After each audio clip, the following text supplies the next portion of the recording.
Good morning. We obviously have an extremely busy morning and a lot of interest in today's parks agenda, and we've got several speakers. So we will kick off with our speaker request cards. We've got 6 of them. We'll start with Cynthia Duval and then Sherry Frost and then Susan Foreman. Welcome back, Cynthia. Okay. Commissioners, thank you. We see Bernard Woods is on the agenda again this morning. And I just want to say first off that for all the work that's been put in, the project still does not meet the brief. The current memo that was just released on Monday is smaller than what Commissioner North originally requested at 12,000 to 15,000 square feet. It's no longer fully accessible. It's not universally accessible. It's not increasing resources for activation in the park in terms of youth activity or clean and safe family fun in the park. There's no ongoing endowment for maintenance, which I know I've heard Commissioner Castellini mention for almost every single project that's been discussed in the last 6 years. And quite frankly, the PFAS issue is not going away. And it no longer meets what was set out for the original donors and for the original scope of this project when it was first discussed back in 2021 and these decisions were made. Additionally, the $237,000 quote from Bruce Construction regarding replacement of the turf should serve as a siren call to Cincinnati Parks that they're coming up on a major budget issue with the 17 existing sites of synthetic turf that are going to need replaced as they age. Some of them are already past prime. We simply do not have the money to keep creating these sites.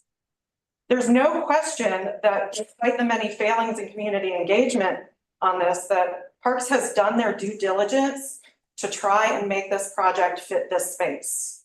In fact, they've done it by actually engineering out the very values that it was set out to accomplish by decreasing the accessibility.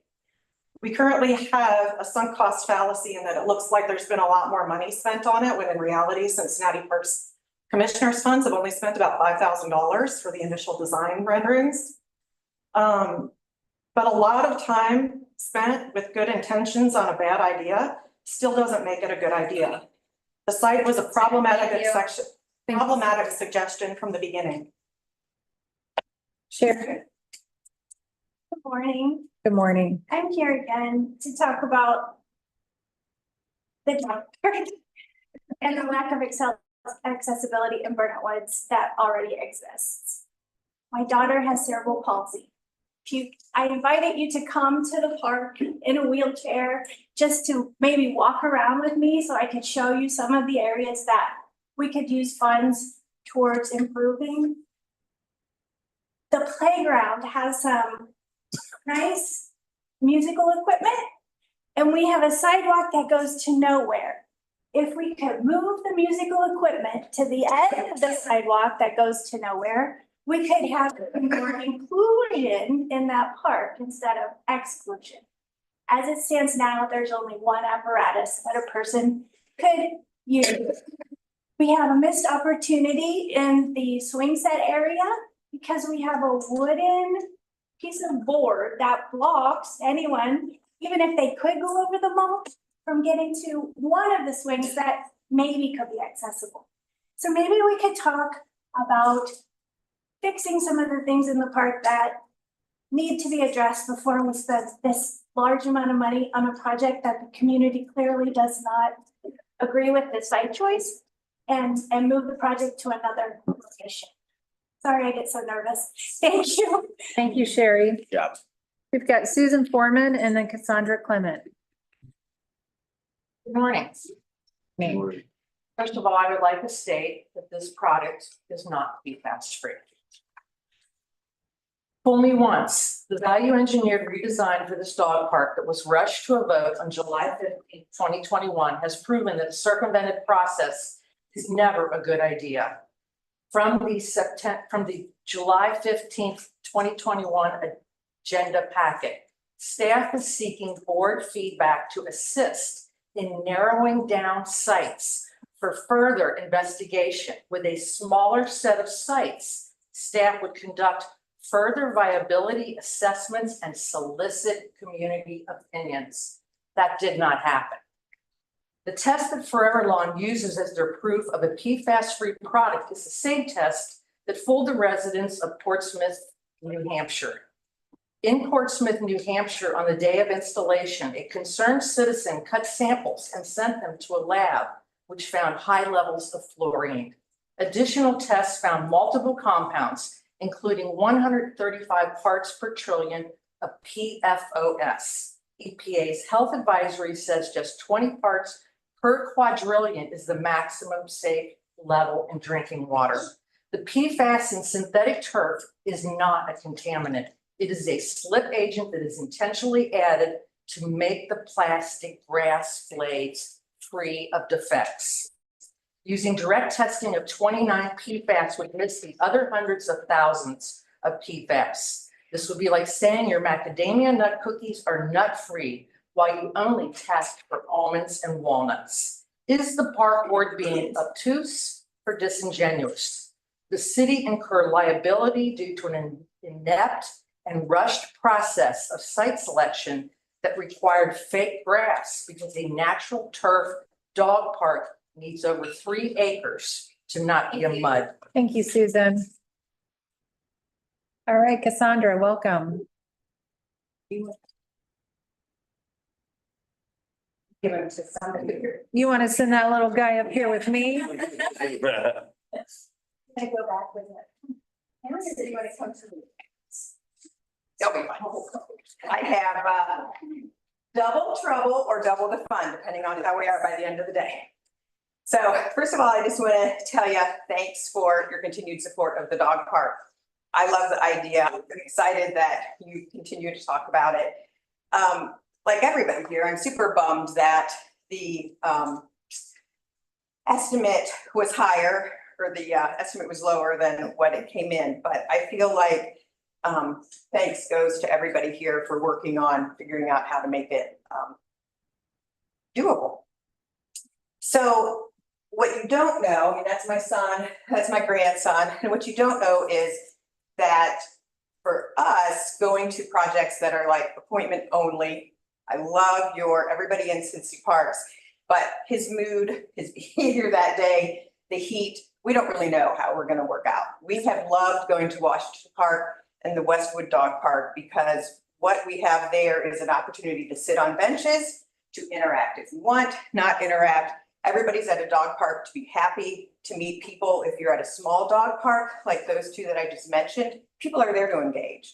They're not on their phones, they're playing with their dogs. And by going to those two parks, we have really just been able to see our son blossom. That's Troy back there. So the whole reason I started PUP and the whole reason I'm into this dog park is because of people with disabilities being able to go somewhere on their own time, engage where they are. It's not just him, it's people who feel isolated, people who might have, you know, any kind of mental health issue where they're nervous to be around people. And I just thank you for continuing to think about this. I know it's been a hard project. I know people don't want it, but there are a lot of people that do want it. So thanks. Yeah. Oh my God. Somebody would have told me. We've got Bob Highland and then Ben Pantoja next. Morning, Good morning. President or the commissioners. I don't know, I didn't plan to speak today. I guess I'm here obviously to speak about Burnett Woods and the proposed dog park there. I guess what I would say is we all every day in our lives apply what's called coherence theory. We have an idea about something we want to do, and we situate it in the universe of all the facts around it, then we decide if it's a good idea or not. I just don't, if it's coherent, right? I just don't know how you all can assess this project as coherent with Parks' mission and all the universe of facts around it. I think you know, unless you haven't been reading the minutes, that there's hundreds of people who have written letters of opposition to this project. I could count on fewer than 2 hands those who've written a letter in support of it. I think that you know that an aquatic toxicologist, an epidemiologist, and environmental pediatrician presented to the Climate, Environment, and Infrastructure Committee down at City Hall in February of 2023, suggesting that PFAS are extraordinarily dangerous. There is no PFAS-free synthetic turf. If you look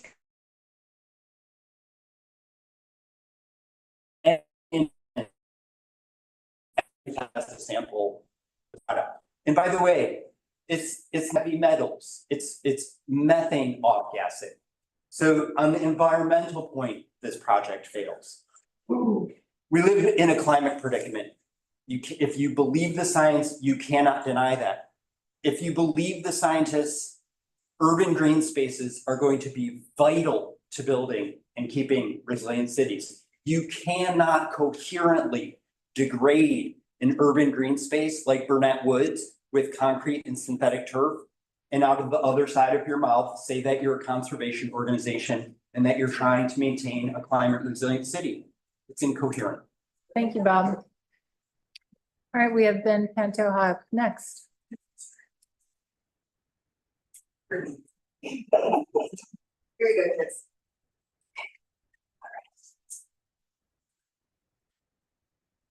Welcome.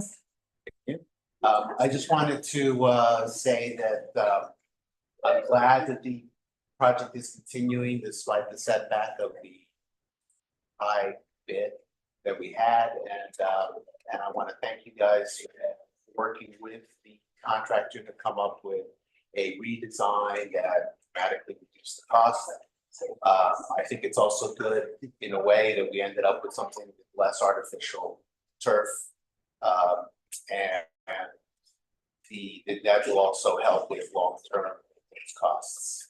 I still support the dog park. I still think it'll be great for the community. And that's about it. Thank you. Thank you. Right, well, we do have a significant agenda here today. Thanks to everyone who came out to speak and to present and to attend. We have all commissioners present. We have Commissioner Castellini who's joining us virtually. So any votes we'll take today will be done via roll call. And the first vote we have to take today is approval of the June 20 minutes. May I have a motion? So moved. Second. Roll call. President Hart, Yes. Vice President Lee, Yes. Commissioner Castellini, Yes. Commissioner McCallum, Yes. Commissioner Knapp. Yes. Great. Well, thank you. We have our friends from Alt Park here today. Easily recognizable by the name tags. Thank you for joining. We have Eric Dittmer presenting today. Welcome, Eric. Thank you. Okay, that's not.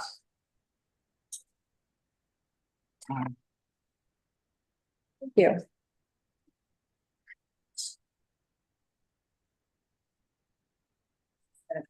Yesterday.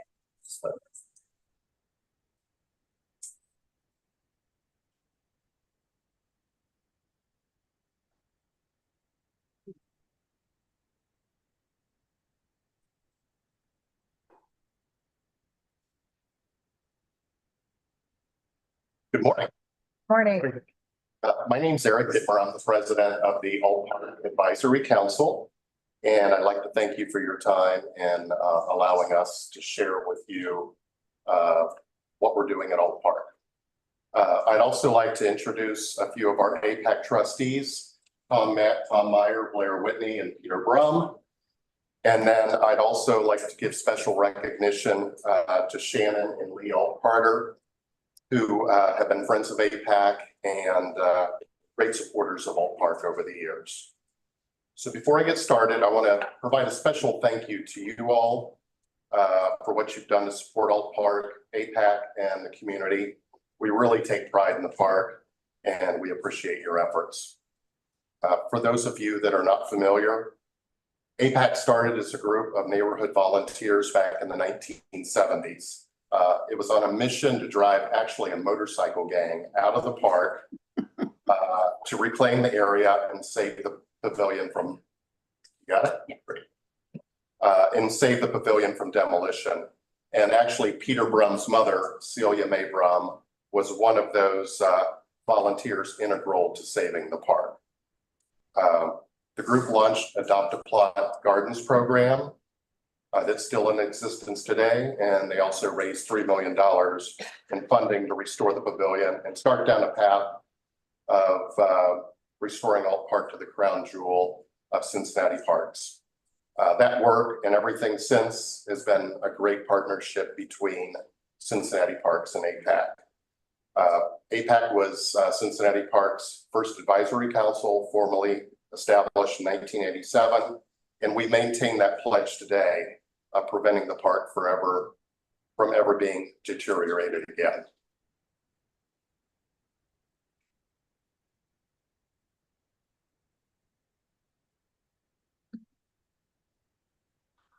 So through the 90s, APAC focused on infrastructure, capital needed to bring the park back to its former glory.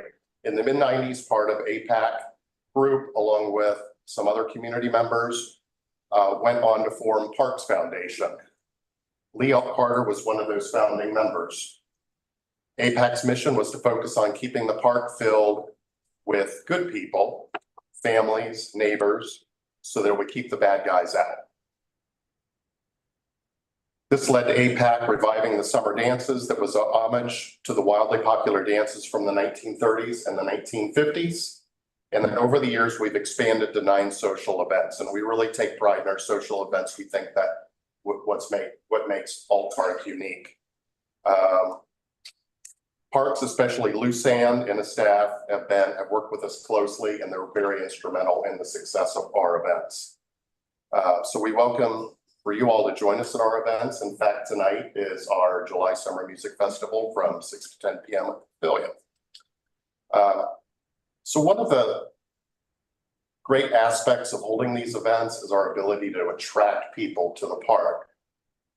It enables us to use that as a great platform to share what Alt Park and Cincinnati Parks has to offer. So for instance, this evening, we're going to have Explore Nature representatives at the park in our kids entertainment area that are going to be doing kids crafts, nature education, and other activities. So it's a great way to leverage our events as a way to bring people in and share the other things that's going on in Alt Park as well as Cincinnati Parks in general. Next slide, please. So a key for us to be able to deliver on our commitment has been APAC having a strong organizational structure and operational processes. We're comprised of trustees with professional and diverse backgrounds, anywhere from attorneys, CPAs, strategic consultants, like my background, former P&G brand managers, horticulturalists, and we're all together towards carrying out APAC's mission. We also have active involvement from Dave Boutel, who's the regional manager of parks.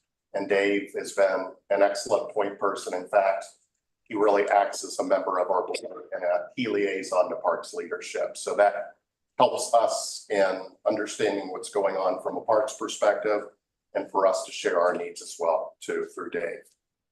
Next slide, please.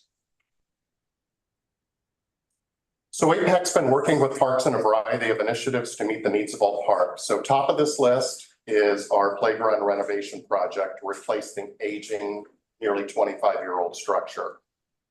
APAC's been very diligent in the fundraising pursuits. We've raised $302,000 out of the $365,000 needed for the project. Part of the $302,000 was through a state grant that we applied for and won, with the other portion of the grant being used for trail preservation work that you'll hear about later on this morning in your meeting.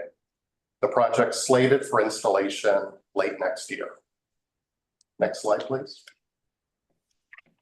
So some nice visuals here for you to give you a feel for what the playground's going to look like. It will be more interactive. There's going to be a climbing tower, sensory panels, an area for young children with a rubberized surface, and a variety of swing options that engage the parent and child.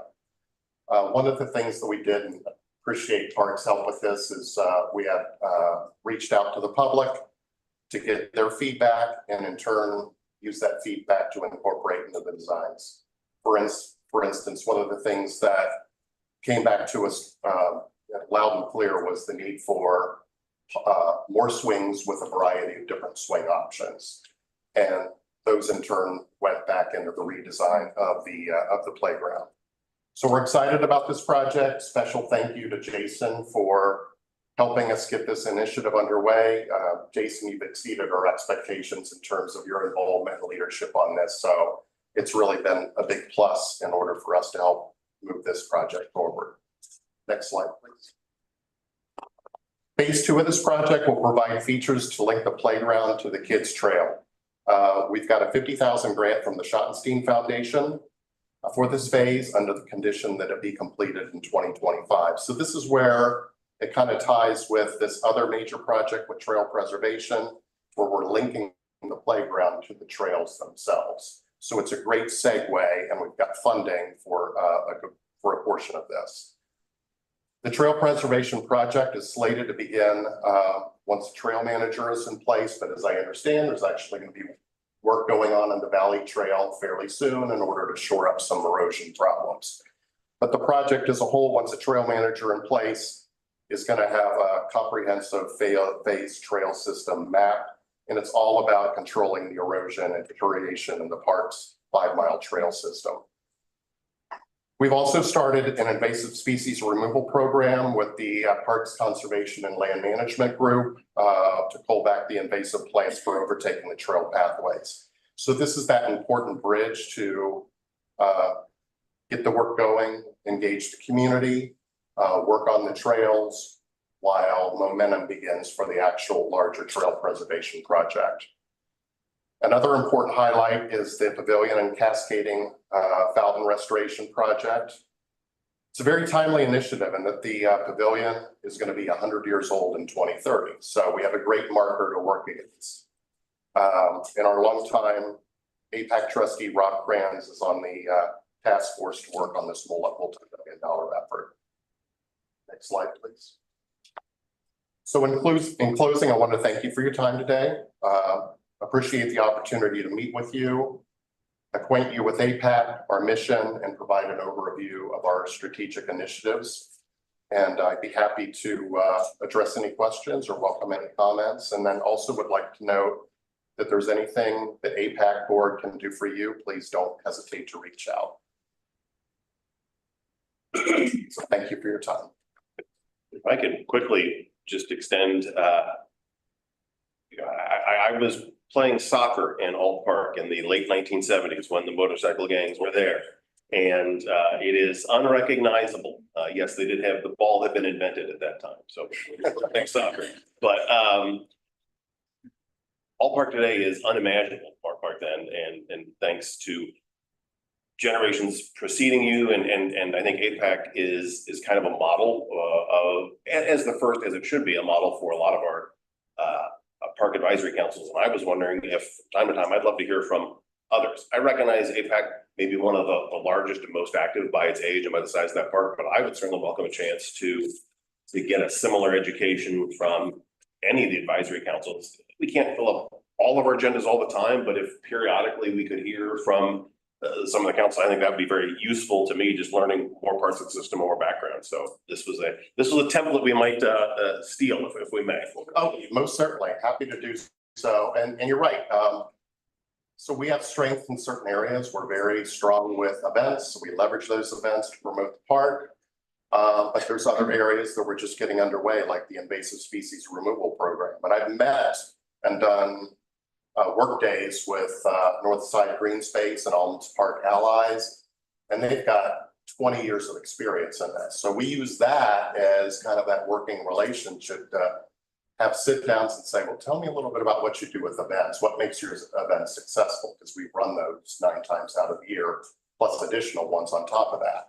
And then I, in turn, love their feedback on how we can launch our invasives program and kind of avoid some of the mistakes that they've done or streamline the effort and kind of get off to a good start, which we've been able to do through their help. So it's a nice collaborative relationship. And I guess that's kind of what I'm offering, as we have opportunities to work with other APACs and share what we're doing. I mean, we've even got for our events, this is kind of my consulting background, but I put together playbooks for our different events that basically are kind of a soup to nuts.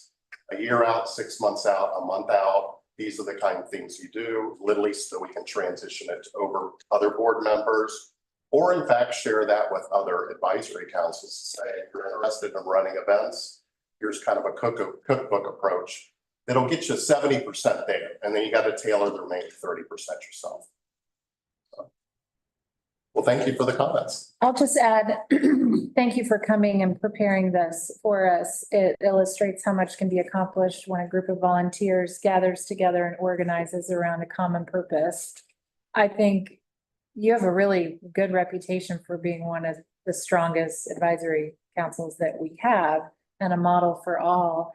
And it's clear why Alt Park really is a crown gem. So thank you for all the efforts you've put forth in the park over so many years, and good luck on the invasive species removal. I know from many years ago when I lived in Northside, you could just show up at Parker Woods on Saturday morning, meet neighbors and pull mustard. Yeah, exactly, right. And that's how people got to know each other and build community. And that's really the essence of the importance of these parks, is building community. It really is, and that's kind of a side benefit. This Saturday, we're pulling Japanese chat flower. And it's a kind of a random group, some board members, some people from the community, some are new, some are very seasoned, but it's, you know, as you're just kind of pulling weeds. It's a great opportunity to just kind of meet other people, collaborate, and it's kind of amazing what you can learn from others. And what can it eventually lead to? So. Well, it won't be long before you'll be having spring walks in the woods to see all the native spring flowers that will replace all those invasive species. Most definitely, all part of the process. Well, thank you again. Appreciate it. Exactly.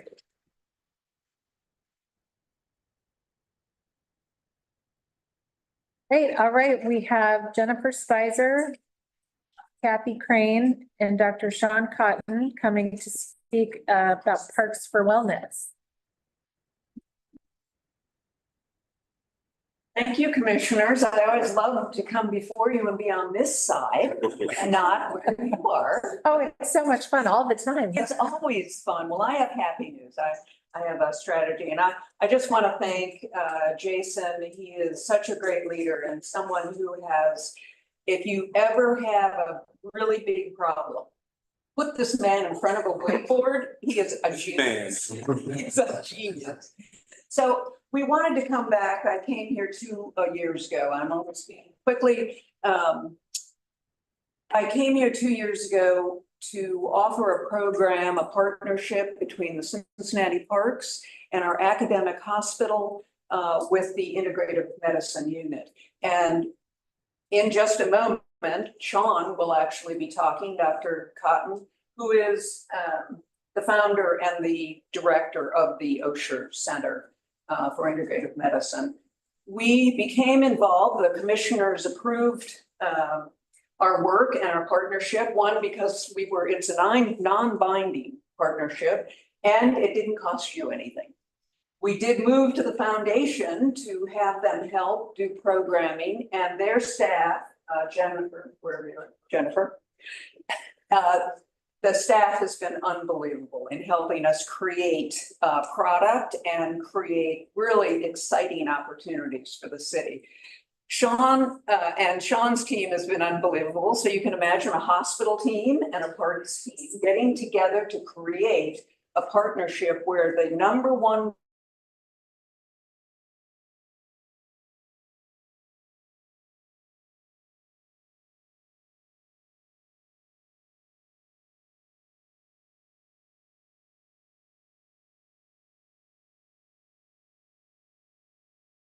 goal is problems, particularly with our lower income citizens. We have a higher than normal mental health problem in this city. A chronic health, 80% of the people who come to our academic hospital are dealing with chronic health issues.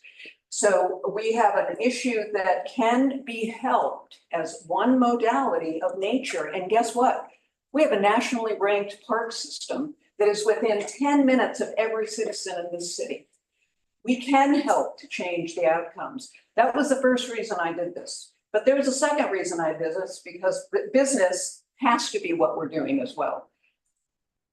Donors, the city, the citizens, as you look towards a levy, this is a positive hook to say we are a city of wellness, and it starts in the parks.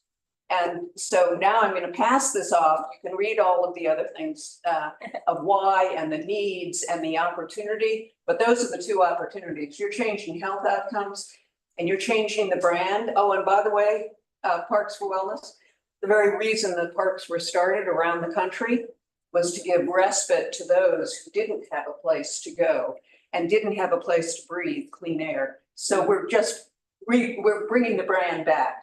So thank you. And now Sean, who's the real expert, Sean and Jen. Thank you, Kathy. Good morning. Thank you for the opportunity to be here.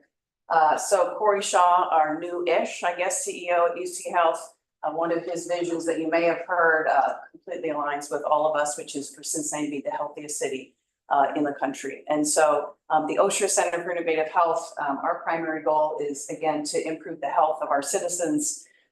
We have in the United States, we spend 18.5% of our GDP on healthcare, and we continue to get some of the worst health outcomes. Modern medicine is incredible. We do really expensive things that are really amazing.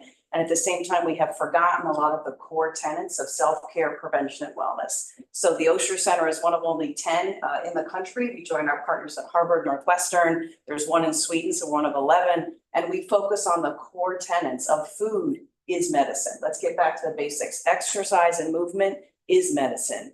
Nature is medicine. And so it's that the OSHA Center comes hopefully into collaboration and continue to be super excited about working with our parks to really focus on health, nature, and the health outcomes of the city. Let's see which one I push. Here we go. So again, the science, we all know how we feel when we go outside and when we look outside, but the science is so strong. The past 30 years of science will show very clearly that people that get into nature, that spend more time, even people in hospitals that can't get to nature, but that have plants in their rooms and even pictures of nature on the wall. Very clearly, the science shows reductions in anxiety, lower blood pressure, better immune system, decreases in things like diabetes, cancer, hypertension, chronic pain. And then again, as Kathy mentioned, others thinking about the mental health crisis of loneliness that really has increased since COVID. And so the science behind it is strong. And everything we do from UC and UC Health, as all of you, is follow the science, not just what we know, but we know that the science shows that nature is in fact medicine. So our proposal, and that we've been working on again with the wonderful team at the Parks and the Parks Foundation, is to really create a collaboration that enhances the outcomes of our city. And so there's a national program called Parks RX, where there's a model and it's already kind of built for someone. Let's say any of you are a care provider in a hospital or in a clinic, you can sort of prescribe someone to go to nature. So you literally give them a prescription, you connect them to their local community, and you show them how to do this. Now, the Parks RX program, Kathy and our leader, Dr. Walker at UC, have been in touch with them.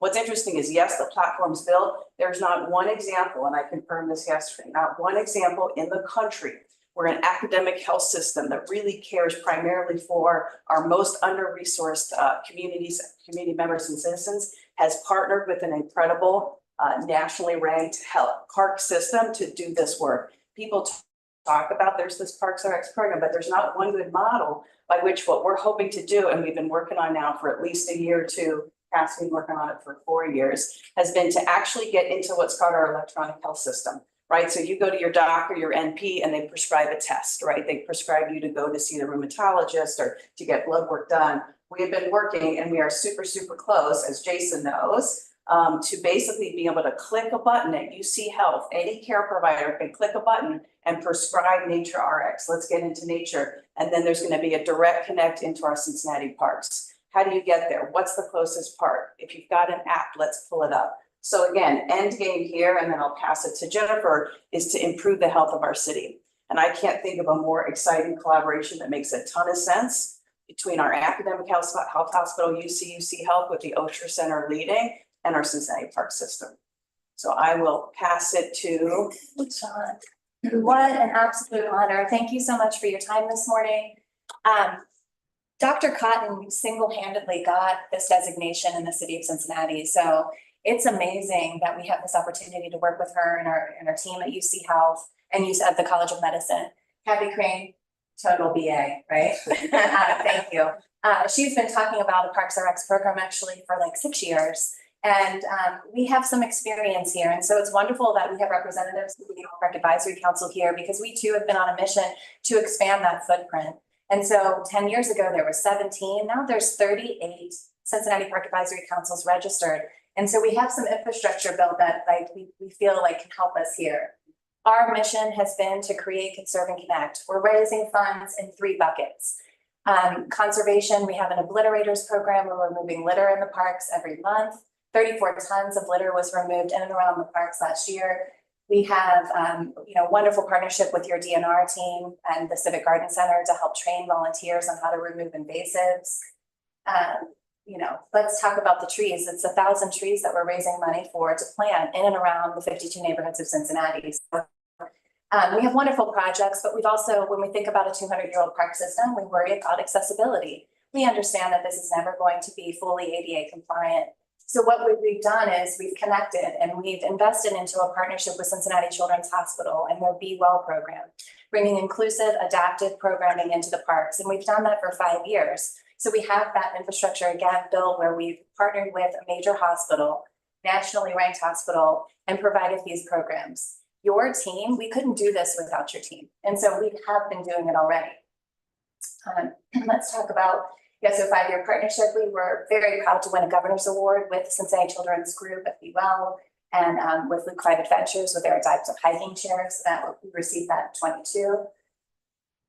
We utilized the passport, which is so cute for the children that we're going to 6 different parks over the course of 6 weeks. And what's most beautiful about this relationship is that it's not only just a healthy activity for children with a disability or terminal illness, it's really like life-changing for the parents that are taking care of those children. And so we, just simple, like go get a cup of coffee and we got it from here. What a beautiful way to use the parks. So we're already focused on health, planting trees, removing litter. We are already doing some wonderful programs, 200 free programs throughout your parks because of the parks and because of the foundations and wonderful donors that help us do this. We have a free hiking program called Free Loose Live, which I told Jason, I'm like, I don't want to put that in here because it's really hard to say in public, but it's just, guided tour by lots of women's committee members, 6 weeks over the winter, which is just a really great time to hike. Yoga at Burnett Woods for the last 5 years, every week for free. So, and our skating program, those are free skating programs, free skate rentals, how cool. So for the last couple of years, expanding CPACs, we awarded 34 Cincinnati Park Advisory Councils with grants. We give them $1,500, and it's for them to tell us how they want to program their parks. Who are we to say, right? But so you could go to Rapid Run and you could have a canoe trip. You could go to Stanberry Park and have a concert. And Alt Park is doing this so well, again, being our model. And so we'd like to just continue to utilize that CPAC infrastructure and create a Cincinnati Parks for Wellness advisory that runs alongside of them. So we have neighbors in the community that are going to help us inform what type of wellness programs that they would like in their parks.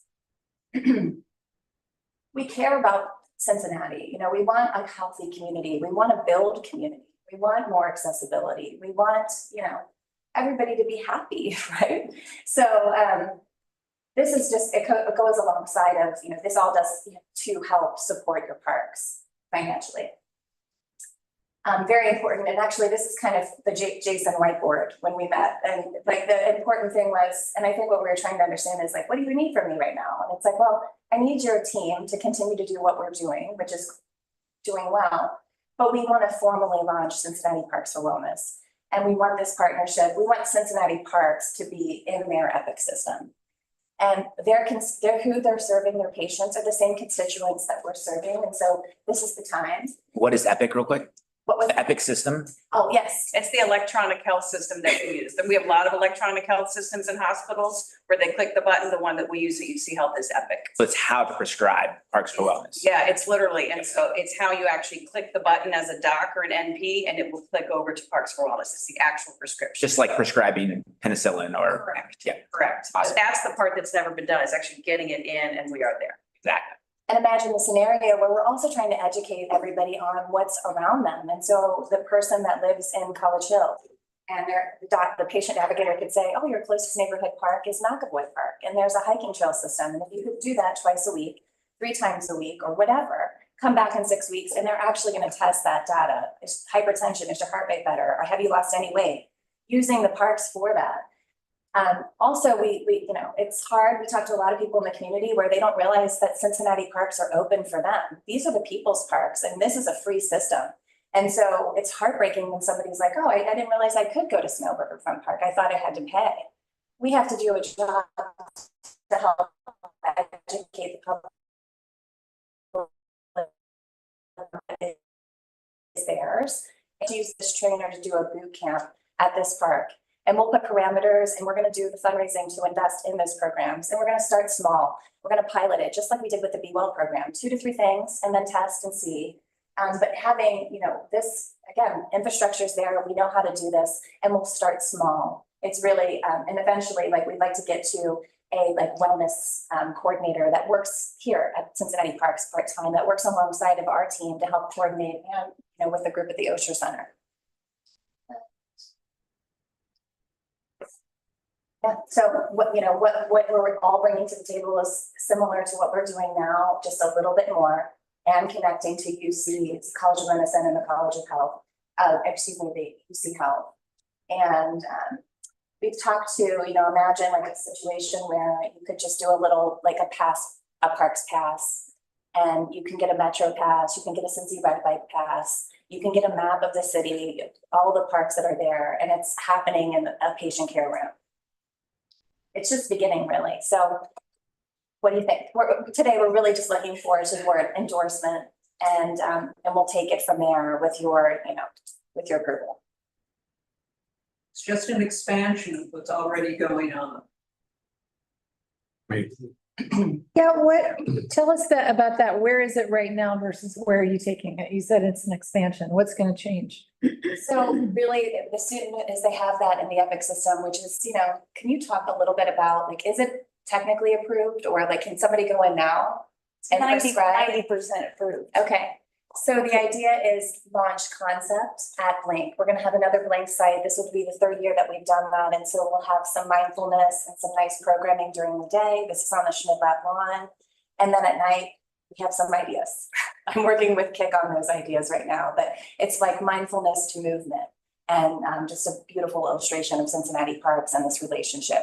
If I could add a little bit, so that the piece that the activities that are going on currently, I think there's expansion there, and someone to help us understand what are the current activities going on. The piece that I think is that maybe that you've asked about is from the UC Health perspective.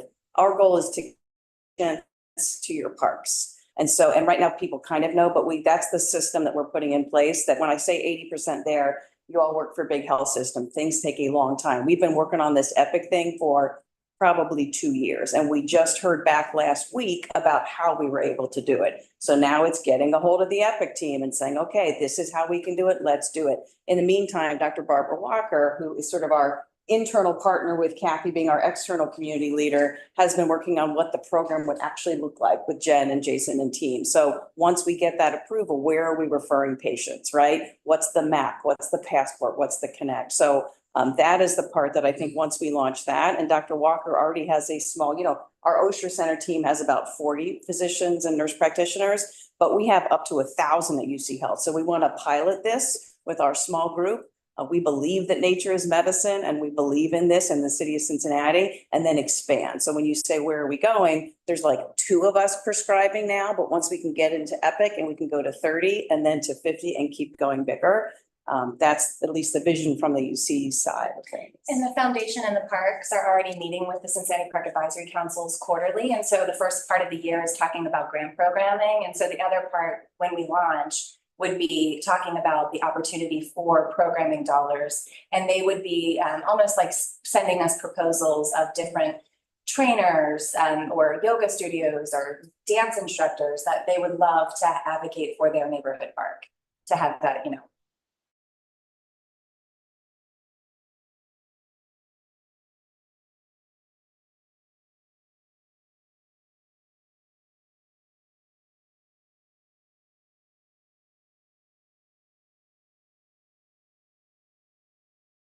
opportunity for wellness. And we start small. At our first Health for Wellness program in our park.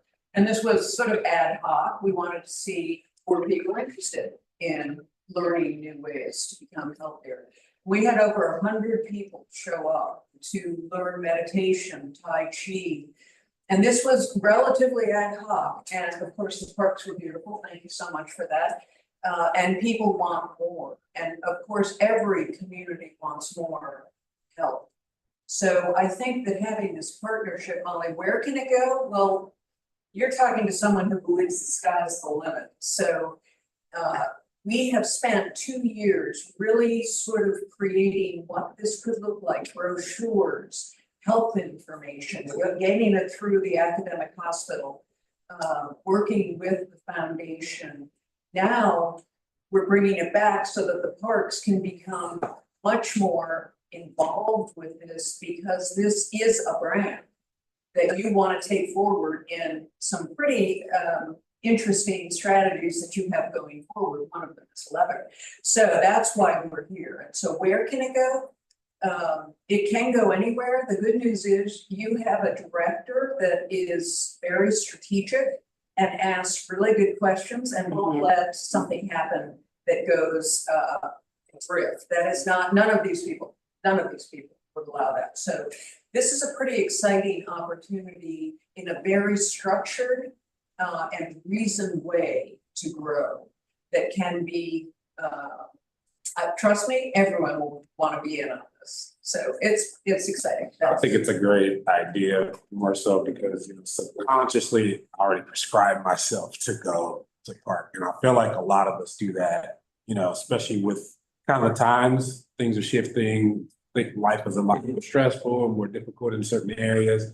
And a lot of my meetings, literally probably the past 2 months, have really been my peers asking me, like, how are you doing with mental health? Like, what do you do? Where do you go? And I'd be like, be surprised. I actually go to a park. I actually take a walk. I play one song probably on repeat. Who knows how many times I play that song? And I end up coming out feeling way better, less stressed, more confident in myself because I literally just took that walk. And I end up meeting some very interesting, like really good people along the way. So I feel like there's a lot more components to that, you know, and honestly, to have something like this being, you know, the Epic system, you know, I know more about it because I have a lot more friends in healthcare spaces. I mean, that's huge. The fact that, if I heard you correctly, there's no park system in the country that really, number one. this would be number one. We asked Parks RX, is there an example of an academic hospital? And they've said, no, no one's actually been able to do it. And again, everyone here knows these things are not easy. And I mean, what are we striving to be? Number one, park. I feel like this is a big deal, but honestly, again, I really support it. I'm already doing it. Yeah. But you know, with my mother having her health challenges and things like that, and we go to Mount Storm to take walks and go around, she comes feeling better, especially when she has her ice cream I gift her. I love this. It makes me very excited. And honestly, I'll be honest, like I didn't quite fully understand it. I know we initially talked, I heard about it, but now it's like from you and hearing you, like, wow, I love this. So I digress. I'm excited. Can I just speak up for a moment? Please. This is exactly what we should be doing. Exactly what we should be doing. This is absolutely terrific. I heard this idea when I first came on board and years ago, and I'm so glad to see it really taking shape and moving forward. It's wonderful. I'm curious about, I haven't heard anybody talking about the budget, the dollars needed. Yes. Thank you, Susie. So right now we have it in place, and the goal would be the foundation would invest. This year we had about $20,000 in the budget just to put this together. Next year we're going to put another 25. We're going to put 25,000 into the budget so that we have funding for the programs that neighborhood councils and this Cincinnati Parks for Wellness Advisory Council can advocate for.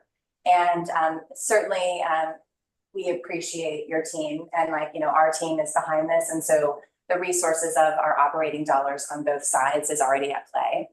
So it's just doing a little bit more in these first couple of years. Can I add to that? Oh, sorry. From the Osher Center perspective, again, we have an incredible community advisory council. Kathy is one of our longtime leaders, John and Susan too, John and Carrie Hayden, lots of people that people know around the community, Kay Geiger, Elizabeth Pierce. So we actually are committing in this in partnership to help raise the dollars that we need to do what we need to do. I think we had a $30,000 gift, then we had a $25,000 gift, then we had a $5,000. So we are on the Osher Center side as well, raising dollars to do what we need to do. Now, for example, what we've done is the person you've heard about on the inside that's working, Dr. Barbara Walker, she's a psychologist by training, trained in forest bathing and nature's medicine, all that. I had to buy out a half of her day to do this because she's seeing patients all day long. She can't do this on the side. So I'm taking the dollars on the inside, buying out a half day for her to lead the program. That's some of the things we're doing. But I'm just letting you all know that we are as committed to the fundraising pieces in partnership with the parks to do the work that needs to be done. And we will also help to raise funds, the foundation, for the halftime person that the parks will employ as the Parks for Wellness when that occurs. So that we're all in this together, working to make this brand incredibly successful. And so Susie, I just love you. This is Kathy speaking. I just love you for saying your support. And of course, budget is always incredibly important. But this is what the Cincinnati Parks represents. This is exactly, so thank you. And if I can offer what I don't believe at this point in time, there is a monetary request from this body in support. And these are things that people are already incurring sometimes formally through our efforts to do in a park. So while I want to spend most of my time thinking about what success looks like, and I think we're only sort of figuring out what that could be, okay, take the negative view. What does failure look like? Some people did yoga in a park. Okay, if that's the worst thing that happens, I'm good with that. So I would add my enthusiastic endorsement, understanding that it's not fully defined yet, and I'm not sure it ever finishes getting defined, because the needs will evolve as outcomes prove to be more or less effective, and that's okay, that's what it should be. But I am excited about this as a additional structure to things that we already like and support in the park system. I think too that we all understand and appreciate the value of the park. We understand and appreciate the value of exercise and of getting out into nature. But I think this is a program that will make it accessible and available and educate people who aren't in the same space that we are. And I think that's a real value to this program. Great, Phyllis, thank you. I agree. And it's very fundamental level. You're creating an invitation to a park to people that may drive by it or have driven by it for dozens of years. And sometimes that's all it takes is that invitation to come in and explore it. Guys, wow, I didn't know this existed.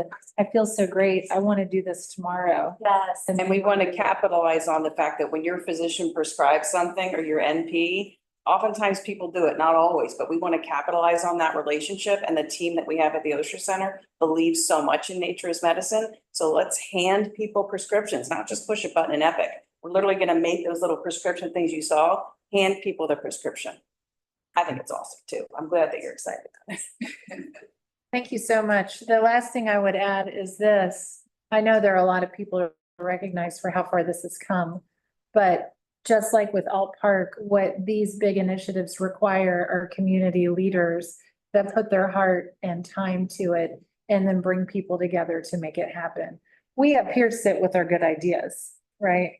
But it's really investing the time and bringing the people and resources together to get a grip. That's Kathy. Hey, Kathy Crane. It's a big deal. Oh, Kathy. I'd love to recognize our board chair, Brian Tiffany, who just unbelievable advocate, shows up at everything, and just thank you, Brian. Thank you. I love this program too, especially since I'm going under the knife on the 26th for back surgery. I'll be one of your first patients. Hit the button. Managing stress is better in a park than through a glass of wine. Or both. Combo. Thank you. Thank you so much. Thank you. All right, well, what an absolute inspiring morning this has been. Thank you again so much. We've got some business to get to now. All right, so Joel, where are you, Joel? There you are, in the back. Your seat is in the front, always, so it was a crowded room this morning. Board of Commissioners, how are you? Good morning.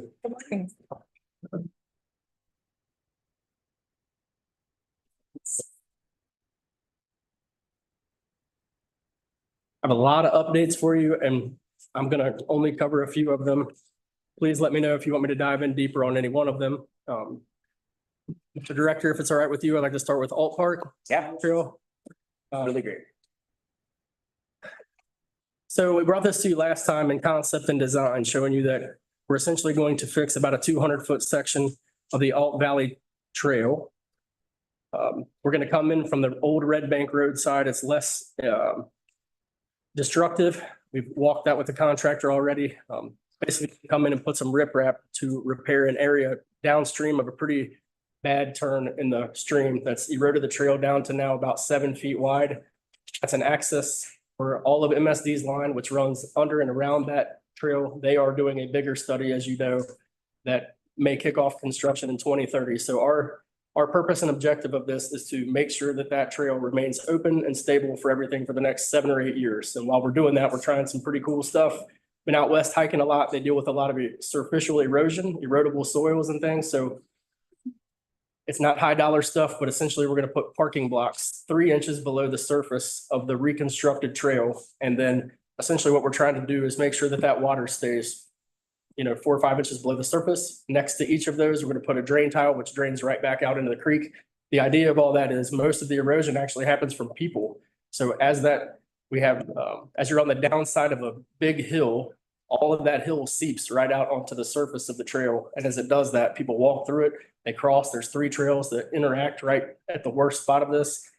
Climbing in and out of that just has destroyed the side of that trail. So we don't want to do $1 million fix here because we don't know what MSD is doing. Stantec is doing an extensive, $300,000 study for MSD right now on that whole section to include potentially redoing a whole lot of that pipe work in the next few years. So all we're trying to do is make sure that that trail stays viable for our patrons and safe for everybody that needs to access it from Observatory down to Old Red Bank.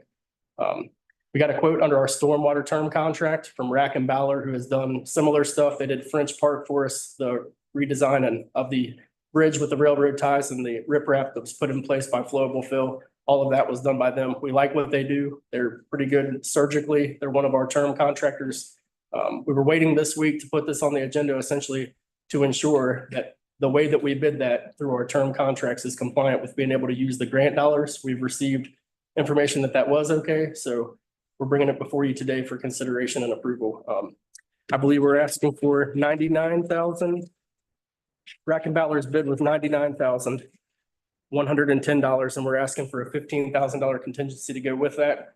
Not sure if we'll need it, but it is pretty difficult to get to, and we're taking 3 feet essentially out of this trail and putting it back together. So worst case scenario, we use this stuff to fix some other superficial spots in between that egress route on the way out and get that whole end of the trail, essentially 800 feet up from the railroad crossing Blossom Way, get all of that trail in pretty good shape.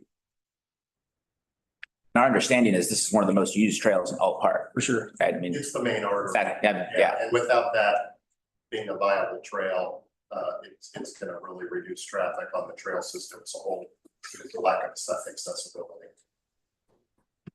The need is clear. Questions, discussion? Motion? Move approval.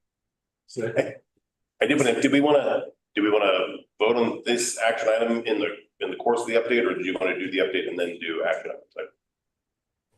Typically, I throw them in where I have the action items. Commissioner, so Second, Phyllis. Full roll call? President North, Yes. Vice President Lee, Yes. Commissioner Castellini, Oh, yes. Commissioner McCallum, Yes. Commissioner. Yes. Cool. We'll do that after. okay. All right, I had about a 5-page report for you all this time. Many projects in there, but I want to touch on a few highlights. There's a lot going on. A lot going on, Commission. A lot of good stuff happening. Picked out 4 or 5 that I want you to know that have immediate updates that impact staff and or, operations. So the first one is the DNR Ludlow headquarters building. That is getting ready to kick off. In fact, McGee was up there this week laying out the building corners. If you want to drive by and see what that looks like, it's spray painted on the ground. Bruce is coming in, doing their due diligence in crossings for stormwater. We have to run an electrical essentially from the back of the building out to this new building for lighting. All those crossings are known because we just fixed the stuff fixing the building. So that's all good to go, but is happening right now. We anticipate Bruce will be in August to saw cut where they need to go for the electrical, start putting in their foundations for the building. The building, pre-engineered metal building, will come behind that. It's already ordered from what I know and had an 8-week delivery time. So by the time they're done with all that foundation, sometime in September, that'll show up and we'll start erecting the steel. We think that's going to be pretty quick. There's should be nothing to this, but I've said that before on many projects. Everything is looking good right now. We're ready to go. So just wanted to let you know, we think that's going to be pretty much buttoned up by the end of October, but there'll be some site things and cleanup, I'm sure, that extend a little bit beyond that. I think Chris is writing the work order for the end of the year. So everything is good to go with that. Bruce is already on board. So just wanted to make you aware of that. Another huge one that I'm super happy about is that International Friendship Park is getting ready to kick off. Monday is the pre-construction meeting down at the pavilion adjacent to where the park was torn up. We're super happy to begin with that. We have several people from parks that are going to be watching that on my team, as well as the florists, Jamie and Aaron, Scott Benz and Lou that run that park. All of them are involved with this. They'll be at the pre-con meeting to make sure we're not, making it difficult for them to do some of their events, things like that, access as needed. I know there's a couple things that are going to happen this year that will impact. We think the heavy construction is essentially going to be from August to after Thanksgiving, where they're putting in the hardscapes, redoing all of the walls, getting the bulk of the earthwork done back to where it was. And then you're going to be skinning this out all the way through a growing season. Essentially, it's going to end up hopefully like Lytle Park did this year, to where most of the hardscape stuff is done by February, somewhere in that neighborhood. And then we'll be planting that out for the rest of the spring to make it beautiful. So I would anticipate that project will be buttoned up and closed out, punched out by the end of May next year, but it's starting next week. So do you want to talk about biochar? There's so much going on with it, but many things are happening right now. We are working towards equipment selections, final equipment selections. We have worked on the ORC, which is the heat generation and electric generation, sized all of that stuff and sent in final certifications for that. We're working through conveyors and shredders right now. That impacts the size of the building. The height of the machines and all of those kind of things dictate what we need to do there. So that will inform the bigger footprint. Larger issue to discuss with you all is movement of the site potentially once again. In due diligence for the water site, we did some soil borings. Right where the building was supposed to go, there's 5 or 6 feet of unsuitable fill, which would mean that essentially we have to shift this building yet again on the side of this, which creates a whole lot more complications for foundations and things like that. It's not to say the water site is dead, but when you couple that with the fact that we have to run a road, run 300,000 known at least worth of power from North Bend Road to get this back here, the site becomes pretty cumbersome when you have to start adding all these unknown contingencies. So as you know, Centon is in full swing and design with the same consultant. We have talked, Jason and I, once early this week about this and still have not met operationally to know if adding biochar to the backside of Centon, essentially where the dump pit is now. We know that the bearing capacity of that soil is viable. We're doing that same stuff and we got those results back. It's 3,000 pounds per square foot, which is much better than we need. We may have additional dirt that we can bring out there if needed from Glenway, which we'll talk about in a few minutes. But essentially, we're certainly exploring and we've let our consultant KZF and their subs know that at least from the site portion, we're at least going to explore moving everything to Centon. So that's a lot to drop today. We have not even vetted that 100% yet, but it's certainly looking like it could save upwards of over $500,000 instantly. It takes all of the need to go through Springfield Township away. Jason's been talking with some of those folks in the public administration office and just recently getting to easements and the need for easements. I think there's some talk about a revocable easement, which perks me up immediately in that I don't want to do anything that's going to cost us more money in the future. So that is what I have for biochar. The equipment selection is going well. None of this impacts the schedule. We're doing what we need to do anyway. The building comes first. We're sizing all the equipment, that stuff. Rings around the exhaust pipes and where we penetrate the ceilings, all of that stuff is happening as it would. We're just on the side operationally deciding if that is the right thing to do. We hope to have better answers next week. I know we're meeting early next week as a leadership team with Crystal East Regional Operations leads, all of them to see if this site is viable and how that is set up. Both KZF and our team are collaborating right now to diagrammatically lay this out and see what that affects. The area was open anyway. This is area where we would have put job trailers and or storage of big wood stuff like they do now for chipping. So operationally, this makes sense. Making it closer for our partners in a lot of ways makes sense. We have access to 71. As this grows, as we hope it does, it may be a better, more advantageous location. So lots to consider with that. Kick, I know this is very close to your home. We're talking about noise and making sure that we're not doing anything to impact the community. On the site where we think it is now, it's back kind of in the back 40 anyway. So we are certainly considering all of those things as we move forward, but we wanted to let you know and make you aware that that is a potential huge shift in what we were thinking. We save a lot of the electrical costs. We have 3-phase power already. We're trying to essentially make Eden Park as big as it can be so that we can generate more power at Sinton and get more credits for many of the buildings that are on our campus and that we support here in one fell swoop to let us upgrade and do more of the electrical stuff, at Sinton, which may help to move it there. So all of that to be said, that's the update I have for right now. Site stuff is wildly up in the air. We have it all mapped out. The topo is done. We know what we need to do with that. We're going to cost that as if that's moving forward. So we're making sure that we're not killing anything until we know it's the right thing to do, but operationally we're meeting. What else do you need to learn? It sounds like you've gotten through a lot of the due diligence on Sinton. What else needs to be understood before you say the site's a go? There's 4, sorry, I didn't mean to interrupt you. There are 4 factions that work there and we're adding one essentially with biochar. One person, but some traffic issues. So the question is, can we have facilities, the East operations to some form and fashion, mechanics shop that serves the whole area and biochar, all 4 of those functions? Can we have that? Plus, with what we're talking about and attracting more solar stuff, there will be potentially more vehicles there to be charged or for more, making sure all of that works is schematically what we have to do before I can say yes. That's the only thing. Are we putting too many people in one spot? We know that the facilities team wants to meet in the morning and they want a space that they have ability to have 15 people in the same room and say, you're going here to fix this plumbing, you're doing this for 2 hours. And then for the most of the day, they're not there. Their trucks are gone. They're out doing work in the rest of our parks. Very similarly to Dave in the East region. They're coming in, they're getting their assignments, they're working through things, and then they're out in the field for 3/4 of the day. Biochar is one person for the most part, all intents and purposes, but you may have 10 trucks, tree trucks coming back there, which you would anyway.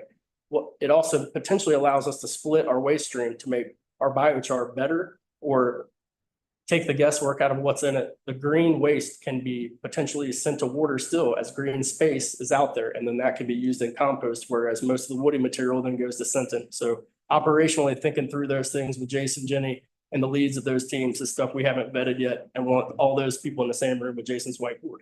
So When will you be through this analysis? I hope it's next week because our contractors are essentially on pause for the site. We have the folks that are working on the thermodynamics of everything. For a cold loop that's going to heat water, that is on hold because that becomes a different problem when we go to Sinton. It's more about energy generation, ensuring we can put it back on the grid if we're allowed to do so, and getting enough credit connectivity to power as many buildings or get credit for the power from as many buildings as we can on this campus. Those are the things that have to be done.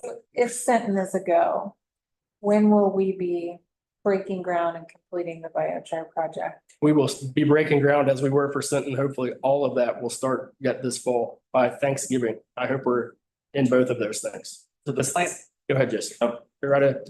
I was waiting for the pause, or waiting for you. No, you're right.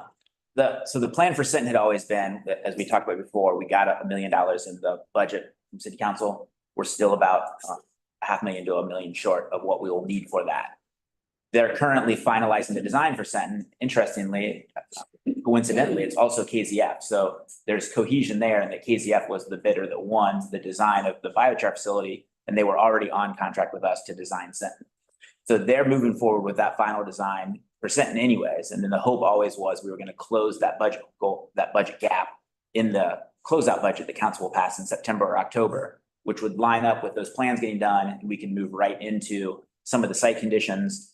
The phased approach was to build one new outbuilding, just a prefabricated metal building, and get that going early this winter, which was also kind of the same timeline we had for biochar. If we're going to proceed at order, we're still looking at a September hearing with them for the conditional use change that they've been a great partner at Springfield Township on, which would then allow us to also kind of be late fall, winter for construction of that facility. So it all times out really well. I think we were all surprised by the boring report, but it's a credit to Joel's team and how quickly they're able to kind of shift and pivot.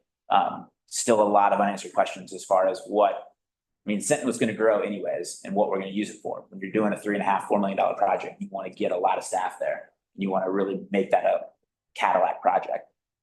There's a potential that it makes a lot of sense, but we want to make sure that we don't get too excited about the brilliance of it and then kind of like make sure that we've thought it all through. We don't want to be back in November saying Sinton doesn't work. So we're now thinking about, so that's the piece that we're doing now. We want to keep you guys in the loop. Early days, here's where we're at, here's how things are shifting, but we'll bring you back a best recommendation. Just keep in mind that 10% of Cincinnati's land area is parks. So we have the space for the biochar project. It's somewhere. That's exactly right. And So, yeah, don't cut yourself too short, please. Just want to know how are we assessing community impact? that is. We haven't yet in that, with the construction going on now and the industrial operation there, it's gonna be much different at all. The shredder was a concern and is a concern anyway for the sound. So we hadn't even finished that evaluation even out at the water site. We will do that, and if we need to do some community engagement, I'm certainly happy to do so with Sinton as all this grows into a campus, but we have not done a whole lot of that. No external communication yet on my end. Minimizing impact communities has been a priority for this project from the beginning. The original plan was out at Deal Road. Deal Road is well removed from any community. Water, the same thing, where we had cited it on the water site, was about as far as you can get from any single house at the site we had it at. The great thing about the Sinton site is that if you would quiz most people that live within a quarter mile of it, they might not even know it's there, right? It is a very few people that actually drive by and see that that's a parks operation. It was kind of designed to have minimal community impact. Interestingly, just this week, me and Commissioner Nyer and Commissioner Lee walked over there and just walked around to kind of see effectively, if you can kind of think about Sinton, kind of walk up this trail here and you're on Morris, and then that gets you to the Sinton Center. And then it runs along a ridge of a hill. That hill coincides with Fulton Avenue. And it's basically the spot where biochar would be is the furthest spot from any house at the top of Fulton, where the houses start and the park ends. So we've kind of positioned it as, and it's up a big hill, kind of above that comfort station there, or where the red bike station is on Fulton, right by the circle. So it really is as far from any citizen as it can be, and pretty far from any park. There's no trails to go up there or anything like that. So I had to pull up an aerial to believe it, because there was an 80-foot tower that had to be pointed out. That's a big thing. And this, so I wanted to, frankly, in the same vein, I believe this has been vetted out before, but I don't think the biochar being there is an enormous driver of traffic. I don't think it's an enormous amount of material coming in. And my recollection is that the emission from the biochar process is heat. That is kind of the lone emission. It's not a big smoky process. It's not understood to be, there are other installations present and there's not an odor concern.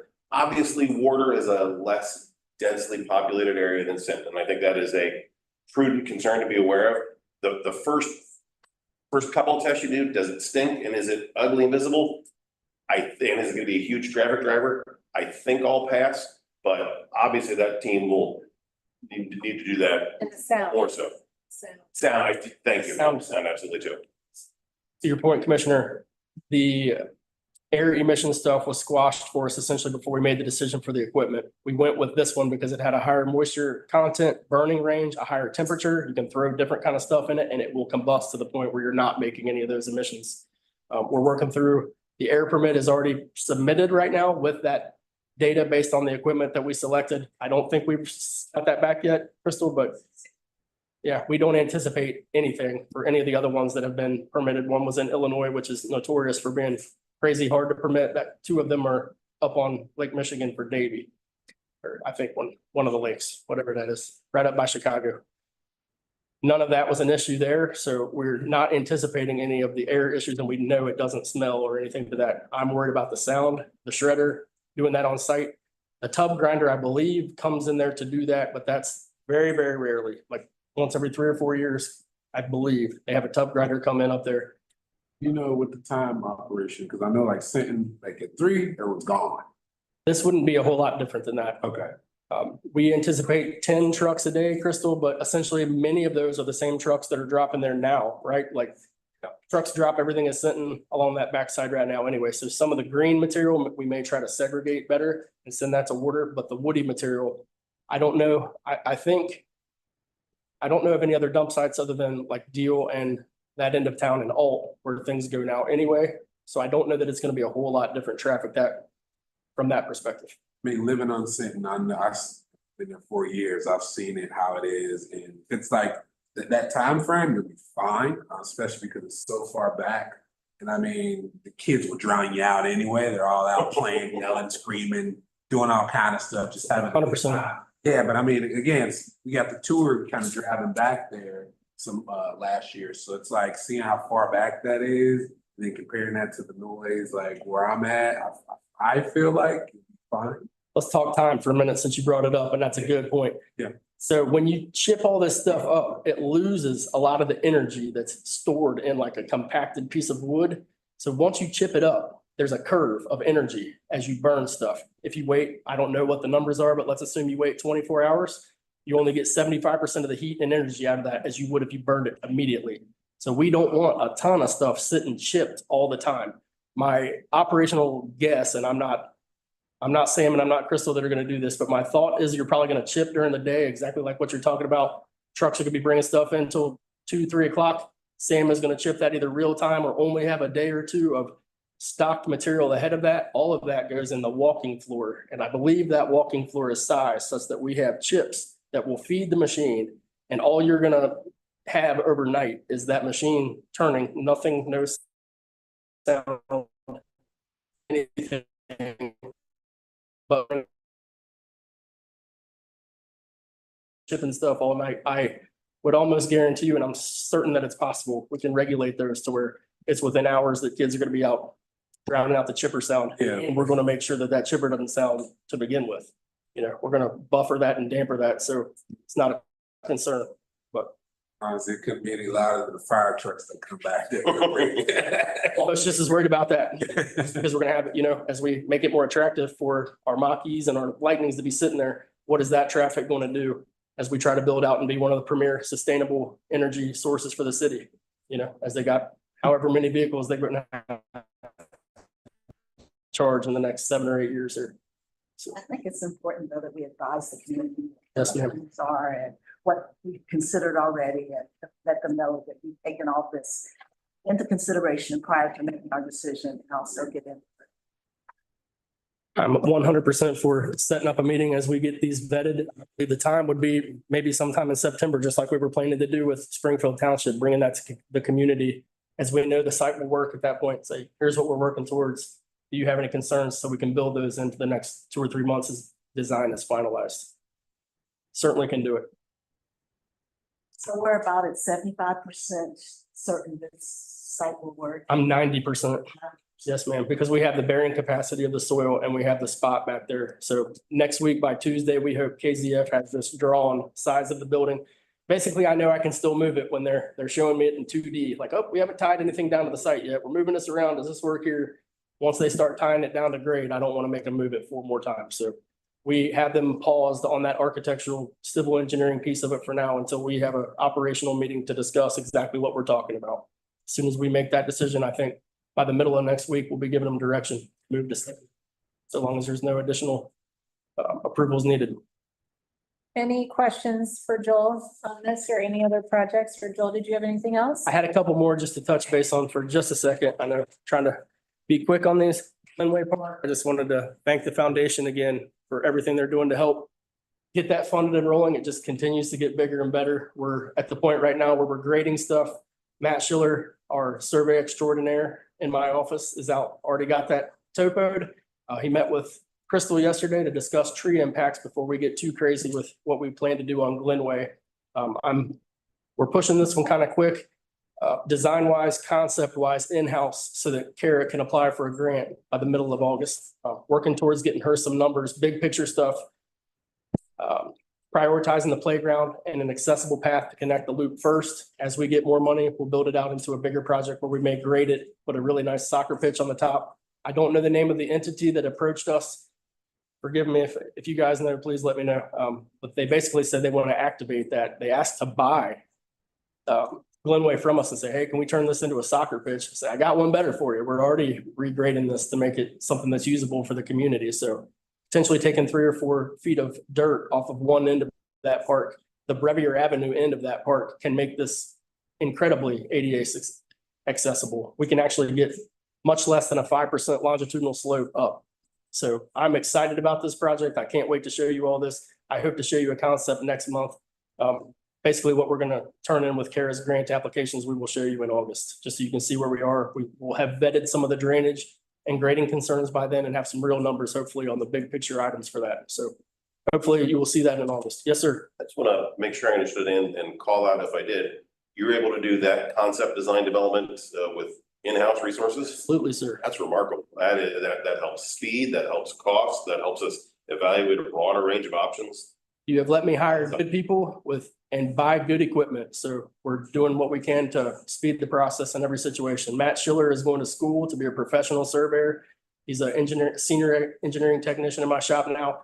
When he catches up to where I was in school, I'm going to jump in with him to get mine because I've always wanted to do that. So the second year of his stuff, I'm going to be in it with him at Cincy State. So many of the professors he has, I had 15 years ago, but I need like 8 more classes myself to get a PS, which I've always wanted to be. So all in-house. Yeah, I'm already a PE, but yeah, some jobs in Ohio by law require you to be both PE and PS, and there's very, very few of them, county engineers. So in any case, working towards doing all that stuff in-house.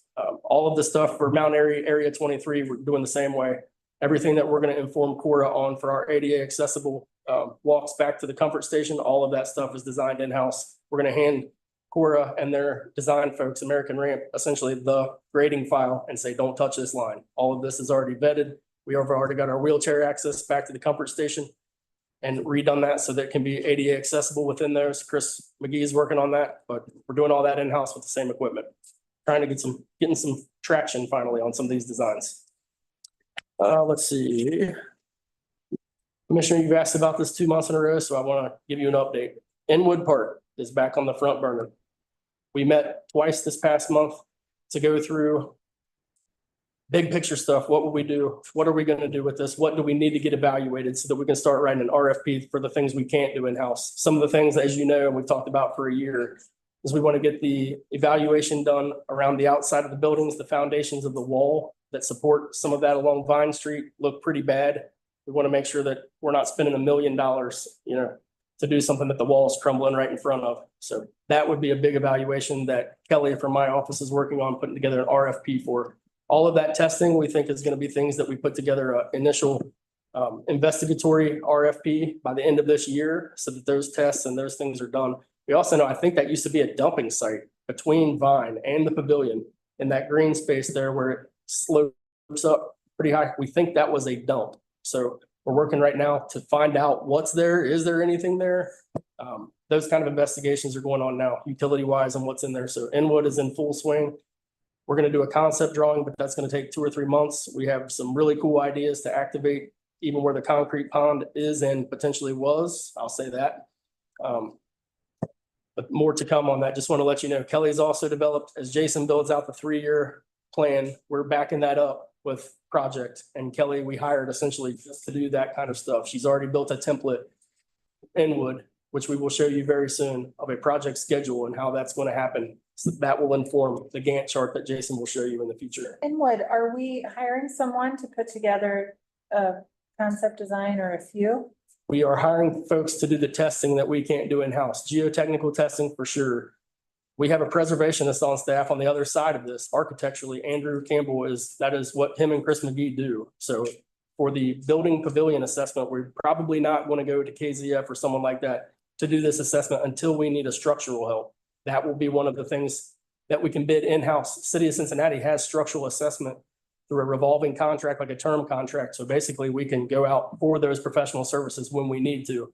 So we're piecemealing this so that we can do the things in-house to inform before we get somebody started on a path, designing something that's not going to happen. We want to do as much of this in-house and bring it to you conceptually, so the board has a chance to look at that stuff before we go out for the RFP.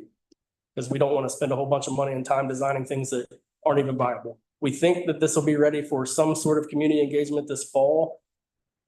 By November, I would say that that's what we're initially in that schedule targeting. So you will see concepts well before that. September, we're going to show you something.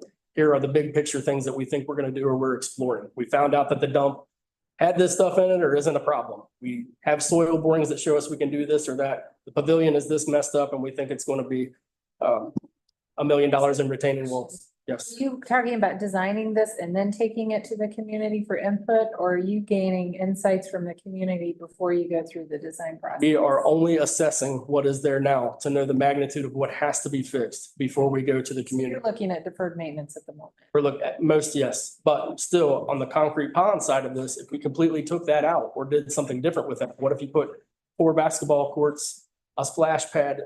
It lends itself to so many things there because it's already 3 foot down. You could fill that full of dirt from somewhere. You don't even have to excavate. You can put all your, those are the things at this level that we're not even ready to show the community yet.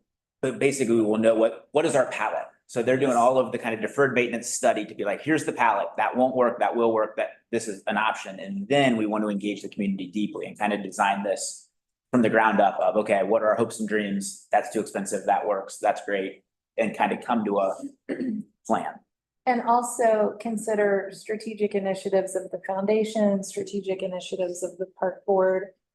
I mean, talk about a place that's ideal for morning Tai Chi. This is it. 100%. Right?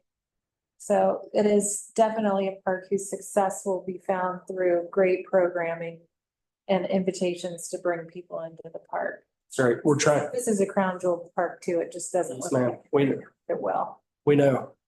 We're well aware and it's near and dear to many of the folks on my team's heart. So we want to do it right. And what I'm telling you, I guess, in a haphazard way today is kind of unlike Owl's Nest. We want to have our ducks in a row up front with what's even possible before we go out to tell people what we can do. Like I could look through this and the dump could have something in it that's makes it so I shouldn't grade right there. And that would impact what I'm doing with a wall, or maybe it doesn't. Maybe I can take it out and that wall and vine goes away to make it even more inviting and open, looking up into the pavilion. So those kind of things from an environmental and utility standpoint, I want to get through all of that due diligence before I even show you what we can do. But many of those things are everything that we can do in-house, utility wise, to find those answers we're doing so we don't have to pay a consultant to do them. Since half the time we have to inform them anyway, give them all of the stuff that we have, look back through 100 years of drawings, all of that stuff we're already doing in-house. So I just want to hand them, after input by community and board, here's the things that they say are important. Now go detail these. That's what we're trying to do. What's the date of the pavilion, Inwood's Pavilion? What year was it built? So, yeah, question. It's an early one. It's one of the oldest in the system, I'm pretty sure. Do not know. I just want to give you an update. We're working on Inwood as hard as we can. Do you all have any questions? Any thoughts on that as we go forward? Like I said, really what we hope to show you deliverable wise is concept in the next couple months, and then all that to inform an RFP for everything we can't do by the end of this year, which is already in production. So let me see. Last one, I think. Eden Park Drive, mentioned this art museum driveway only because it's going under construction starting Monday. The down the hill lane on the outside will be closed for the end of the year, essentially. So you can drive up through Art Museum Drive and just want to let you know, all of that's going to be under construction through DOTE. Talked about it last month, but The Inwood Pavilion was built in 1910. Okay. Quarry. So I wouldn't. Purchased it in 1904, and then the pavilion was built in 1910. That should be fun to do. Yeah. There's a quick Google, but it comes from like Cincinnati Art and Architecture. Really at the rocky top of the city up there. Makes sense. Uphill, just on the other side. Yep. Great. Thank you, Joel. It's I had. Any questions for Joel? Thank you. Eric. Good morning. getting harder and harder to follow after him. My report is nowhere. I don't have as much to provide. Listen, he can do nothing without what you do. So sad. All right. Overall, we have almost 300 part-time, full-time employees. Give you a quick update on safety. Safety was a hot topic last time, just about what we're doing, how we compare to other departments. We have about 18 injuries right now. I added a little pie chart in there where you can kind of see the categories of injury we have, like bites, concussions. Most of it's like exposure because they're spraying, plant materials, exertion because it's so hot. But in comparison to other departments, we're a lot lower. So the most is about 40 because public services is huge. So they're going to have almost double what we have. But waterworks, recreation has around 30. We have 18. So we're doing pretty good. But I will say every day we can have an injury. It might not be a serious injury, but we do record it to make sure that we are taking care of them if something happens down the road as a result of those injuries. Thank you for that context. That's super helpful. All right, no problem. I can add a lot of details if you want me to. Overall, right now, we have a couple of posted positions, the MCL, Maintenance Crew Leader, Parks Recreations Maintenance Crew Leader, that's in both waterfront and facilities. But also, we're hiring for a Maintenance Crew Leader at Chrome Conservatory to help share the workload with the leadership over there. We're also posted the Natural Resources position. Jennifer Harden, who retired over the Explore Nature program. We have that being marketed from the CEV team, communications team, and hopefully we have I'm trying to get like 150 applications. I want to put the best person into that role. So I have great hopes for that. You really only need one though. You got to get to them. They got to know it's there. So that's what our goal is. Currently, we're interviewing for that Chrome position. And also for the supervisor of urban forestry, that's Robin Hunt, who's also retiring. We're hiring for that. We have two accepted offers. Carpenter Facilities, Rodney Barger, really nice guy. He'll be starting at the end of this month. We also have an offer that was accepted from an internal person, Rec Spec, Tiffany Hendrickson. Really excited. She's done a really good job with helping Sheila, who's also retiring. So she's kind of already getting trained into the role that she'll be placed in. So congratulations to her. It's another opportunity for us to promote internally. Great. Currently, we have really around, as far as vacant positions, 13, which if you know, historically, we've had around 20, 21, 22. So we're doing pretty well. But Jason has done a really good job with adding more positions to give us resources. So that number will grow. We've been working on this arborist series for a while now for Crystal Courtney's team, trying to build in a structure for people to get trained as arborists to work on our trees and also, while they're in the position. And it also offers more opportunity for us to promote or appoint internally from our part-timers.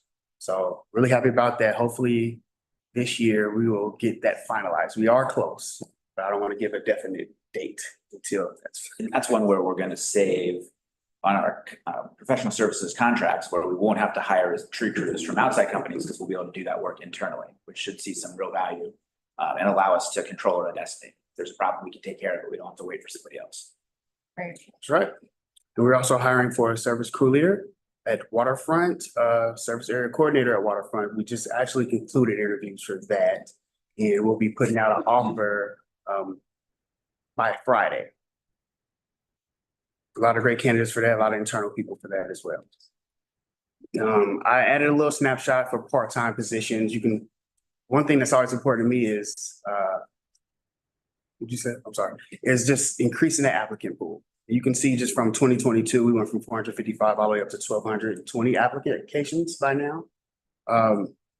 And right now we're hovering at 70% or more as far as being filled. A couple of months ago, we were 100% full as part-time employees, but people do transition out.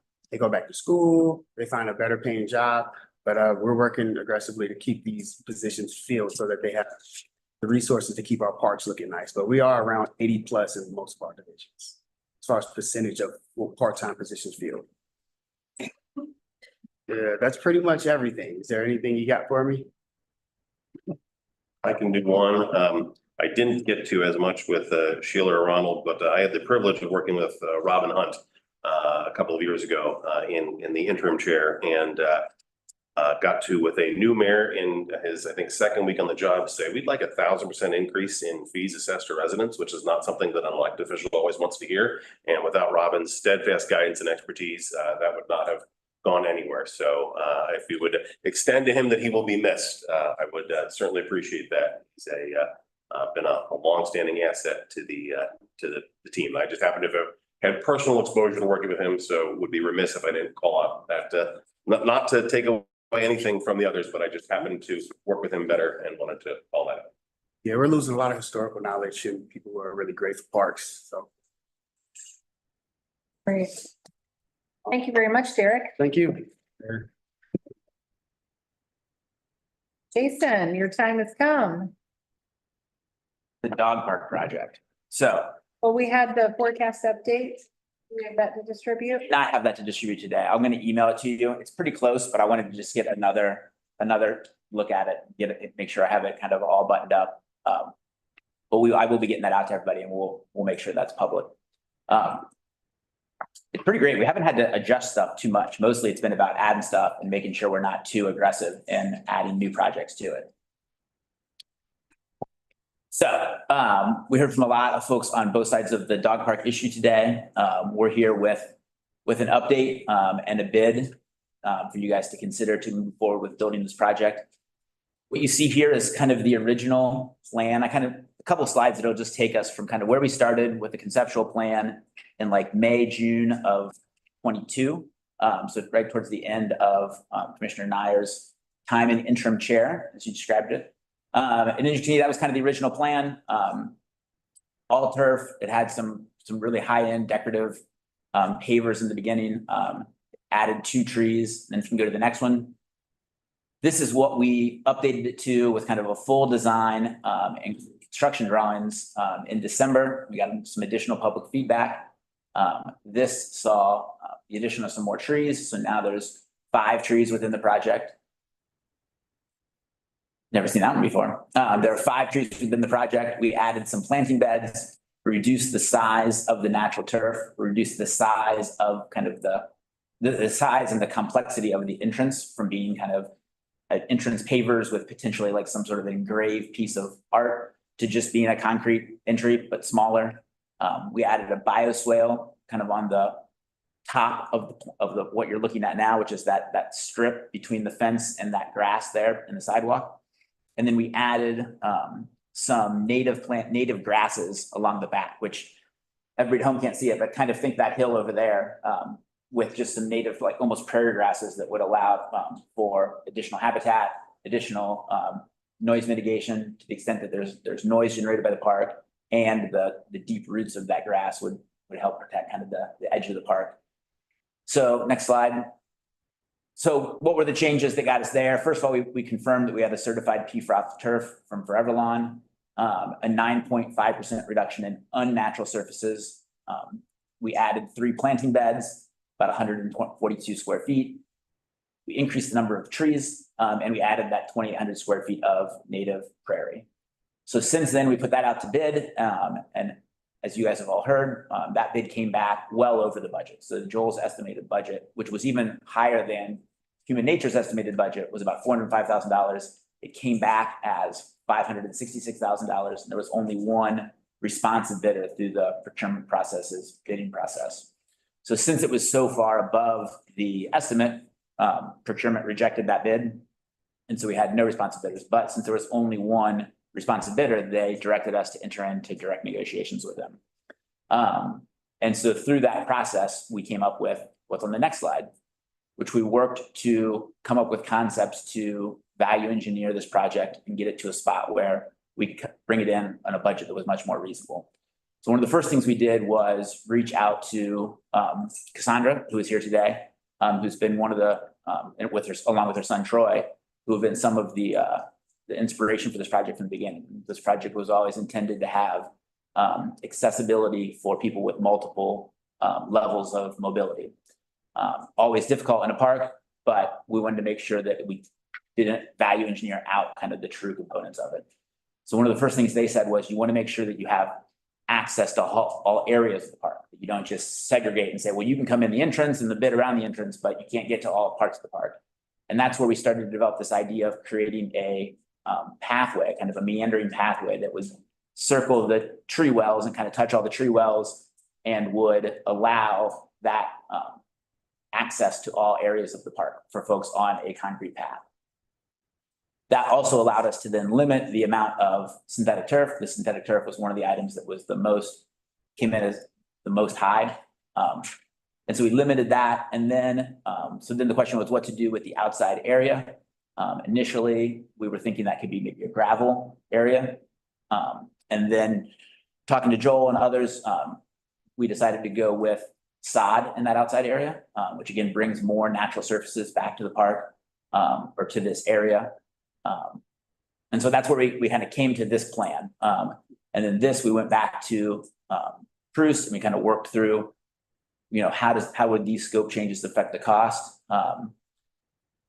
Couple of other things that changed. One is those 3 tree wells, which are the circles kind of inside of the grassy area or the turf area, and then one to the outside. Those had like a 12-inch undulating kind of rim to them, which was very beautiful. It would have provided a cool seat wall to sit on. But we changed that up. But we also learned from Bruce that that's a really expensive item to build. You got to build the forms for that uniquely, and that takes a lot of concrete work. And so we changed those to just be kind of standard 6-inch curbs. So you're still able to sit on them. I sit on the ones at Washington Park all the time. But it's not quite as, I guess, pretty to look at, but it's still it will do the job and it will keep the decorative gravel that will be in those tree wells in there. Additionally, we took some of the items that we can purchase ourselves and install out of the project. So the benches, the trash can, the doggy bag holder, the seed, and then the center and the tree planting. You know, Bruce's number was like $2,000 a tree plant. We could plant a tree for much cheaper than that. And we took those out. I likened it to when my wife and I redid our condo. Our initial bid had all the sinks and toilets and tubs in the bid. And then in talking to them, similarly, we were like, whoa, we can't quite afford that. We had to work through how are ways to cut that out. And by purchasing those ourselves, we could decide, it wasn't just an allowance, we could decide exactly when to spend. And then we just provided on site. So the faucets were there, the toilets were there, the sinks were there, and then they just installed them. That allowed us to save a ton of money by buying those ourselves. So those will still be costs. And to be clear, for anybody that's concerned, that we'll have a full accounting of that. You know, we want to make it clear what we spent on that. We're not trying to say that $380,000 is the total amount of this project, but we can use those from some existing resources and see some real serious cost savings. And so we'll of course provide all of the data on that once we're finished, but it will be a significant savings over the initial $560,000.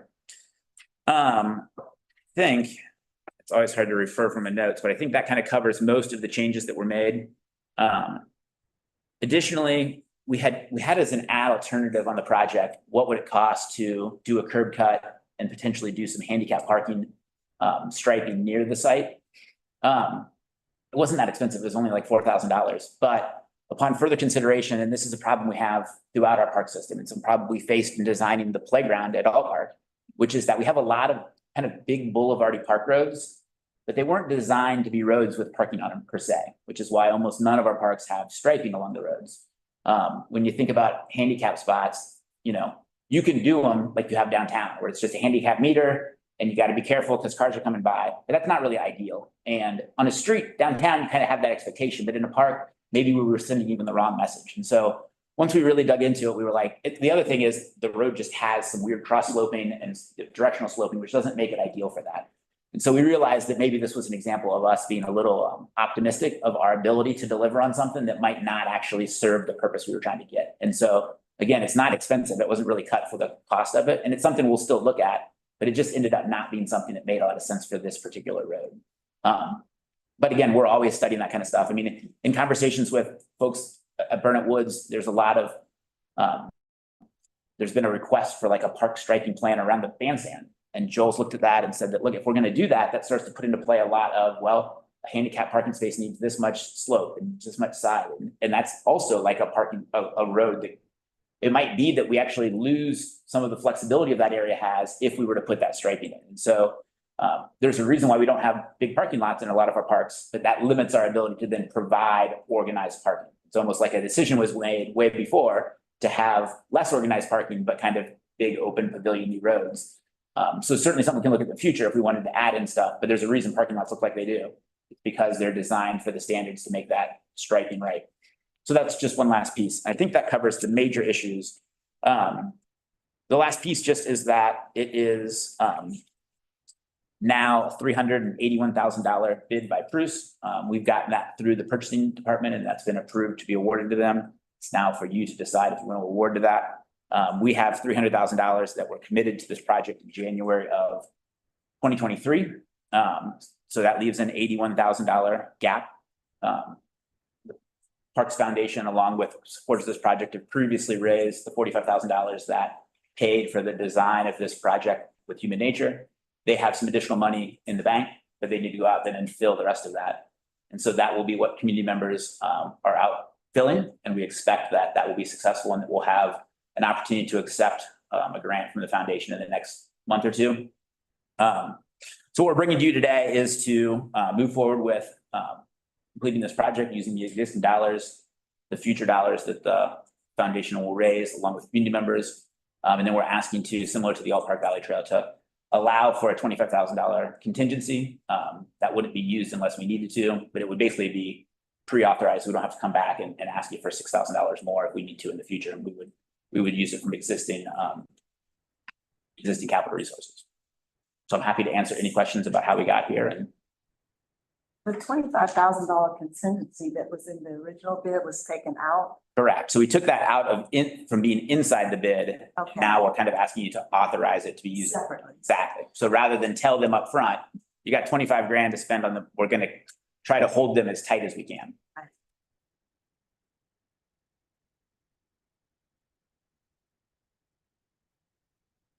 Questions, comments for Jason? We talked about this a lot. If I could have the indulge, Yeah. go ahead. Commissioner Castellini? Oh, thank you. Thank you. Okay, a couple of things. Less trees are going in now, right? We lost a tree? 4 trees. There'll be 5 trees. There'll be 5 trees in the area when we're done. Currently, there's only 2. Okay, but so the 5 trees are still there. It didn't look like 5 trees were still there in the redraw. Okay, that's number 1. Number 2, do you know what it'll cost to maintain this park once built? And therefore what we should have in a fund as far as a maintenance is, do we know? Because that's one of the complaints of Burnett Woods, that we didn't have that. We don't think there's going to be like an increase, like a giant increased maintenance cost. There will be some plantings there. We have planting beds throughout our system. There is additional work in doing planting beds, but we believe that will fit within our existing resources to have folks that are on site and doing plantings and taking care of that. The maintenance of it will be picking up litter and trash to the extent there are some, although there will be a trash can there. We expect there to be a lot of people there that will hopefully self-regulate that a bit. And then we will now have to mow the little bit of grass that is there. Currently, we mow that entire area. So we're already doing some maintenance on that site. But we don't expect that there'll need to be like daily maintenance of this park that would add a big increase in our need to take care of this park. We expect we can do it within existing resources. Can we get a number and tag it to it so that we can scratch the itch of Burnett Woods in that regard? Yeah, we can try to develop something. Then that would be one complaint we could cross off.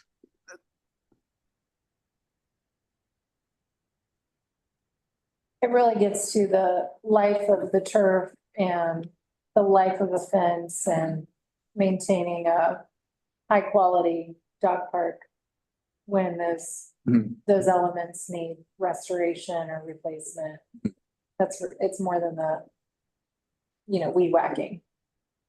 I mean, absolutely. Like any amenity or capital item throughout our system. There is a lifespan of those, and those will have to be calculated into future care of them. But we don't think this is going to be a high intensity need for capital maintenance on it. It's effectively a fence, some gravel, some sidewalk. A big part of the cost of this is water and all the elements of bringing water to the site. So you add up all the bits and pieces, it's not small.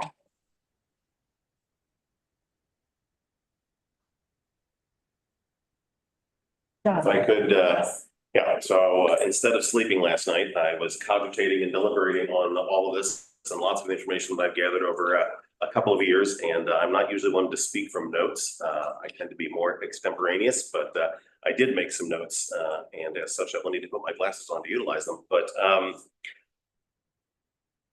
I think I have achieved a maybe a unique thing in where I'm headed with this, and my reasoning for this is that I will be able to irritate every constituency of this project simultaneously, which is quite a hat trick in any decision-making process. But I have enormous respect and personal fondness for people who have started this idea and nurtured it and stewarded it along the process. I think it is a great example of sort of public advocacy helping the system, and I am enormously grateful to people who put that effort into it. I am incredibly impressed with Jason's efforts, and I'm sure planning and design has been that, and crews and procurement.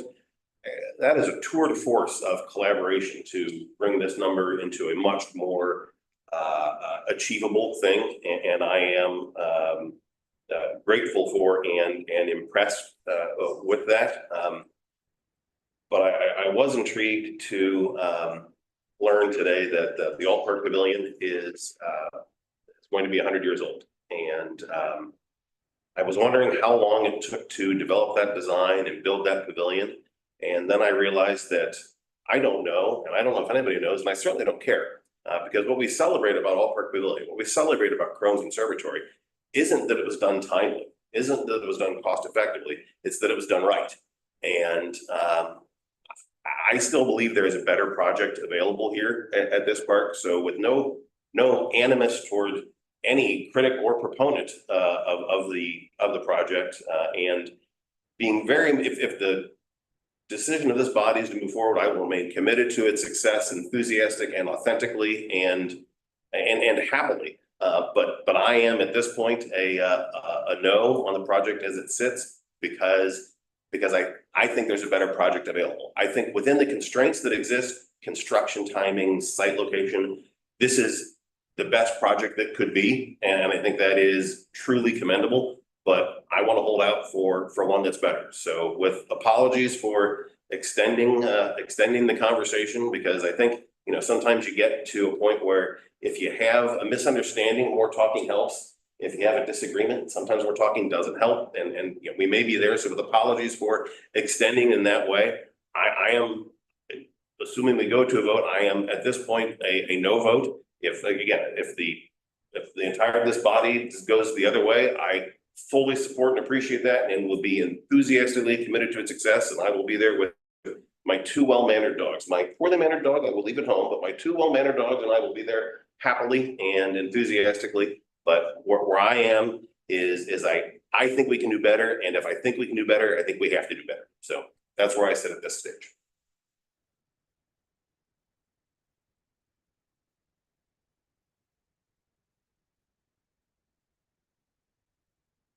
Okay. What is the request of us today that we, what is the ask? Approve 381, that we would hire Bruce for 381,000, assuming we're getting more fundraising in. And this remains contingent upon receipt of additional fundraising and It this. would be a grant request from the foundation. So I think the expectation here for those continuing to fund the project, and mind you, we've received $45,000 of funding already from funders, that this, a yes vote would signal to those funders that we're proceeding with this project, with this scope of work. And it would signal this is a safe place to continue to make your funding investment. Correct. Again, thanks to the Parks Foundation who has helped be the conduit for this project. I do appreciate the challenge here, for sure, and I open for other discussion. I'll just make a couple comments. Honestly, I've been on the park board for 3.5 years, 3.5 wonderful years. And when I came here, this was a project that had already been presented to us. And I certainly have seen the enthusiasm for these small neighborhood-oriented dog parks and the community that forms around them. And I'm very supportive of it. We evaluated several sites for this. And I really do stand by this being the very best site if we're looking at a site in Clifton, because it doesn't sit in an area that floods. It is very close to a walkable business district, and it's very close to many neighborhoods to walk within. It doesn't require us removing any 100-year-old trees, which fill the parks in the Clifton area. I'm excited to see community build around this park. I think I was shocked at the price that came in on this for sure. And I do agree that delivering a project that we can be proud of is first and foremost. Secondarily is making sure that we can afford to pay for it. And I think that we've struck a great balance, and I really do believe this is a project that I will be proud of. I accept the challenge from the Burnett Woods folks who have come in here that there are tremendous needs in Burnett Woods, and that we have a bandstand that needs a lot of work. We saw that in Jill's packet today. That's a priority. Jason and I talked about the condition of the lake, which is primarily an MSD issue, but the area around the lake to really make that a place that's a destination. These are also goals that I hope to personally advocate for. And I think also that there would be enthusiasm generally amongst the park board learning of those conditions. So this is one project, the Burnett Woods, that I think really can enhance Burnett Woods and I'll say greater Clifton community, because this is a very central point for the entire city and is a destination far beyond the greater Clifton community. These are some of the reasons why I support this project. Yeah, I'll speak to it too. You know, me coming on board, I'm a year and 3 months now, happily. And just coming in like dog park, heard about it, understood it, wasn't a dog lover, but I didn't own a dog. And now that I have a dog and have talked to so many people, and a lot of people have reached out to me, talk to me on both sides, and really now realizing more, like, I feel like this is more of a need than ever. You know, again, I understand why there's opposition, but at the same time, there's been so much wonderful support for this, and you all have put in a lot of work to get this done. You fundraise, you're diligent, you even tried your best to accommodate, rearrange, and reconstruct things to, you know, make those who oppose it, you know, try to just kind of meet their needs too, and listen to them. I feel like listen, you've done your best.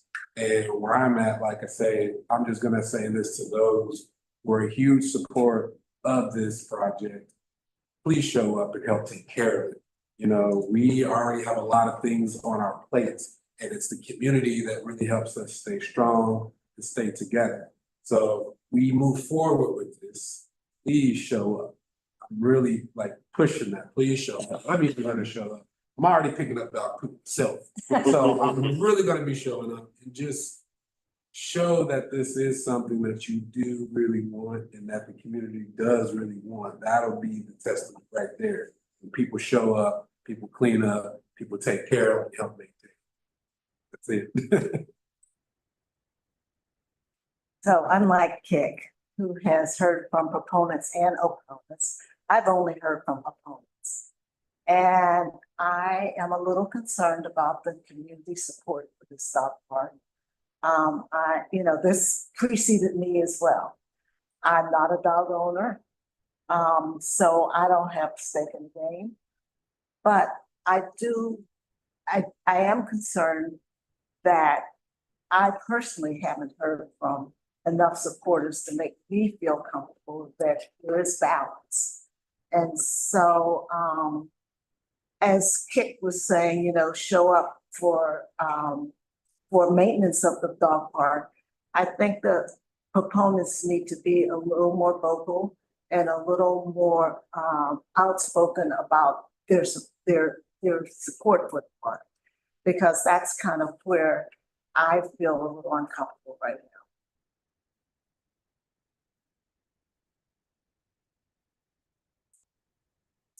Susie, do you have anything to share before we move to any motion? Well, this has gone on for so long. And I do agree with Phyllis. I would have loved to see some picketing by the people that want it, as opposed to just picketing by the people that don't want it. But I also can appreciate why the people that want it don't show up and do that kind of thing. And I also get very tired of Burnett Woods squealing about any new ideas. And excuse me for using that way of expressing myself, but it's a burr in my saddle. Okay, they drove out the camping people, and once again, the few were speaking for the many. And I'm afraid if we turn this project down, once again, the few will be speaking for the many. So I would vote to go ahead with this, and hopefully that it gets used as much as Washington Park gets used, and so on and so forth. But we won't know until we do it. John, help me understand, in what way do you think it could be better? Thank you, Francis. I was gonna ask you, I want to be careful not to overuse my time, but and part of my trick of irritating all sides is that I do believe a dog park in Burnett Woods is a good idea. I think it's a densely populated area with increasing dog ownership. I think there are times as a park system when we're always going to exist in a resource constrained environment. There are times when we have to do something without all the resources we want. And through brilliant and committed staff, through generous volunteers, through an innovative and long-standing foundation, we've been able to close those gaps when we have them and maintain a nationally ranked park system when sometimes we don't have all the resources to do that. In this instance, we don't have to take the action, so I don't want to take the action until we can take the action that I want to. And now's when I get responsive to your question. I remain concerned about the amount of turf. I understand, and it's been reduced by 60-some%, which I think is commendable and really impressive. But, and I don't know that I 100% think that turf will be a hazard, but I'm also not 100% sure that it won't be. And so if we have an opportunity to do it in a way that doesn't include that somewhat unknown, I would favor that. So some alternatives have been crushed aggregates. I don't know if it's limestone. I don't have the specific details, but I look at University Green at UC, which is next to the Spencer building. It's had a decomposed granite for 15-20 since before I moved to Clifton. It's been there, and it meets UC's accessibility guidelines, which I understand to be quite rigid. It's weathered pretty well for 20-some years. I don't know if it saves any money or not. I truly couldn't opine on that. But so that is one. The remaining artificial turf is a concern for me. I understand the necessity of it in a dog and a durability environment, but I have misgivings about that. And structurally or sort of precedent wise, I'm a little concerned about voting when we don't have clarity on the funding. I fear that precedent. I understand the motivation, and I agree. If I'm a potential owner to a project, well, is it really going to happen? I'm going to keep my checkbook in my pocket until I know that it is. So I certainly respect that, and I don't have a great answer to that. But I'm a little concerned in this chair about voting to proceed when we don't know the entirety of the funding picture. And again, since we don't have, this isn't a situation where Friendship Park is falling into the river and we have to do something now. I would love to see the ideas cook a little bit longer so that hopefully we could have full clarity on the funding picture. And I do have uncertainty around the turf. So those are so addressing those two would bring me around, because I believe in this amenity in this approximate location would be well utilized and an asset to the system. I'm not paid for brevity, sorry. I appreciate those insights. I think it was important for us to understand where your hesitations are on the project. I would like to advance a motion that may be unacceptable. You can tell me if this is acceptable or not, and may help address what you've said. I would like to present a motion to approve this project budget that includes a $25,000 contingency that accepts this design, but ask that in this time frame of raising the additional funding to close the gap between the $300,000 that this body has already approved and the funding that's been raised, that we ask for turf alternatives to determine if we can bring in an alternative that may meet the project budget.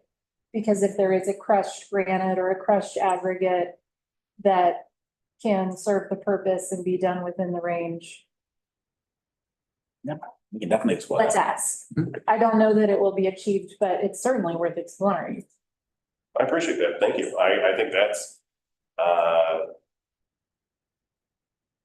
a good, I appreciate you not just doing math, but doing consideration of the authentic listening. I really appreciate it. I would be supportive of that. I think that's because during that time, I think that allows us to really fully explore the fundability. Is it really there? And also continue to address and refine the development of the plan to address concerns as we can, but still just living in the constraints we have. So I appreciate that. That was a motion. Second. Thank you. Well, just if you want me to respond to it, we can do that. Like that's not a problem. It's gonna take, a month or two for the foundation to raise the money, for the donors to raise the money, and then it would be a grant acceptance that would be the other side of this. And so in that time, we can definitely work with Bruce to see if there are other alternatives that would come in at that price or less.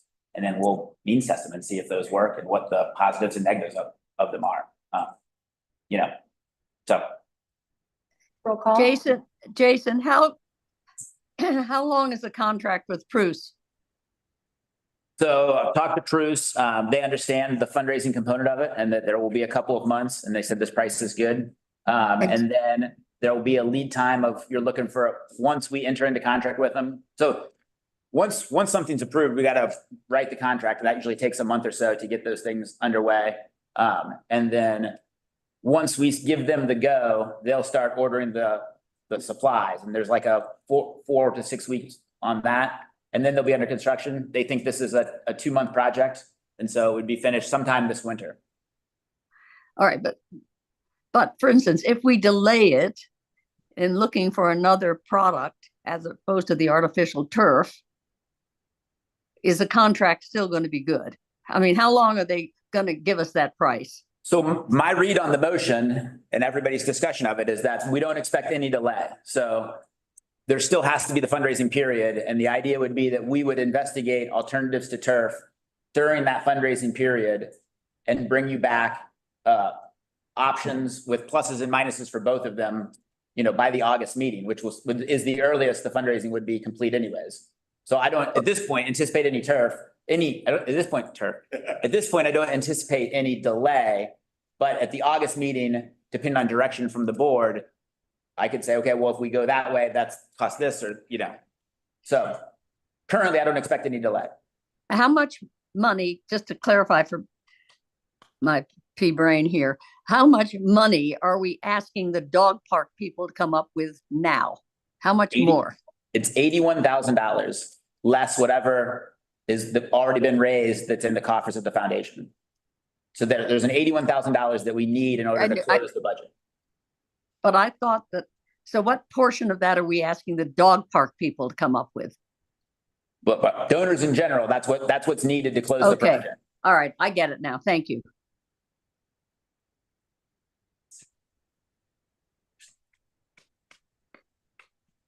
Because another way to go on this, can you still hear me? Yes. Ken. Oh, thank you. I didn't know the Zoom. Another way to go on this is to say that we don't really go forward until the money's in the bank. Till we know that the 81,000 can be attained. Well, that is what is going to happen with this motion. We will not. go forward Okay. Funding Just, is received. okay, Here- good. Thank you. Thank you, Molly. Really, here's what we're doing today is approving this design, asking for an alternate on the turf. Affirming the 300,000 that we've already set aside for the project and signaling to the funders, the donors of this project, that this project has been approved contingent upon the additional funding required. We will not break ground on this project until we have the money to do it. The city won't allow us to do that anyway. It's a thing about municipalities. They don't commit to a project that they haven't identified the funds for, and we won't do that either. So that is what we're doing. Okay, just, thank you. I think this is a really good option. I mean, I think that this is the best path forward, and I appreciate your concerns, John, and thank you for sharing them with us. And I appreciate your solution, Molly. And I think that we're in a good place. Thank you. Yeah. I think we can roll call it. Is there a motion and a second? There was a second by Phyllis, Commissioner McCollum. President Nor, Yes. Vice President Lee, Yes. Commissioner Castellini, Yes. Commissioner McCallum, Yes. Commissioner Nyer. Yes. Great. I know it feels difficult to move on to the next agenda item, but we must. So. Actually, it doesn't. I'm Phyllis. Really good. It's a big system. Being facetious for sure. A lot to do. All right. We are ready to move, Jason, to the foundation. Is that right? Yes. Great. So first up is a specific grant application, and that is for the 4th of July fireworks. So as you guys know, Alt Park Advisory Committee did not want to be the organizer of the fireworks this year for various reasons that have been explained in the past. So we've set out, after a request from Councilmember Walsh, to come up with what would it take to make this happen. We gave 3 options. Option 1 was some other committee comes forward and takes on organizing the fireworks. That there was not enough time for that this year. Option 2 was that we manage the fireworks and put on the fireworks as a hosted event. We host several events. Most of our hosted events happen at the waterfront parks because those are our most visited, biggest venue parks. And then the third option, but yet there would be a fundraising committee that would raise the funds to pay those costs. And the third option was that the city or city council decides to fund it. As doing that, we put together about a $35,000 budget for what we thought it would cost for us to produce it. Councilmember Walsh and the city council gave us the direction to go with option 2. During that timeline, a group of folks came together to raise funds. I know they leaned on our friends at the Alt Park Advisory Council for like, how did you do it? What are your strategies in the past? They provided kind of their donor list from the previous years for folks that were interested in supporting it. And then they went out and with, yet again, we say it a lot during these meetings, our partners at the foundation to raise that money. And they raised in excess of the budget for this year, which is great because it keeps us going towards next year. Most of the items for the Alt Park fireworks were paid directly by the foundation. And so the only piece that was left was our staff time. And so we had a ton of staff time there from our team that was there all day. We had people that planned it and the run up to it, and then people that executed on the day of. We did not charge them for my time there, but I was there the whole time and had a really good time standing in the rain and watching the fireworks and seeing how all the sausage was made. And I got to introduce Councilmember Walsh to thank all the donors. Anyways, so this is a motion for the $5,923 for our staff time, which is the only piece that's kind of payable back to us. But it was a huge success, and we don't know how we'll move forward, but it felt like option 2 might be a good option for us moving forward, where we execute it, but the community fundraisers for it. So we'll see. Great. They've already scheduled some, Lou calls them after action meetings where they're coming up with what worked, what didn't work, and getting ready for next year. Standing. Motion to accept? So moved. Second? Second. President North, Yes. Vice President Lee, Yes. Commissioner Castellini, Yes. Commissioner McCollum, Yes. Commissioner Knight. Yes. Excellent. Number two is a quarterly acceptance of in-kind contributions from the, I'm sorry, a two quarterly acceptance of in-kind contributions from the foundation. So this is for Q1 and Q2 of 2024. About 36,000, mostly for various supplies and horticultural supplies for different projects that go throughout the system. There is a list of the items on here that shows just kind of the different kind of things. There's some benches in there. There's some horticultural work. There's some stuff for some volunteers. There's a nice lunch they provided us for the opening of the DNR headquarters, various things like that on here, but Outstanding. Motion to accept? So moved. Second? Second. President North, Yes. Vice President Lee, Yes. Commissioner Castellini, Yes. Commissioner McCollum, Yes. Commissioner Knight. Yes. Thank you again to the Cincinnati Parks Foundation. Jason, your comments? so real quick, I want to touch on the financial numbers in here. This is basically the closeout at the end of the year. As you'll note on some of the later pages, we don't have the final balances for the various funds because the Cincinnati financial system shuts down for a period where they close out the old budget and enter the new budget. The only thing I wanted to point out was on page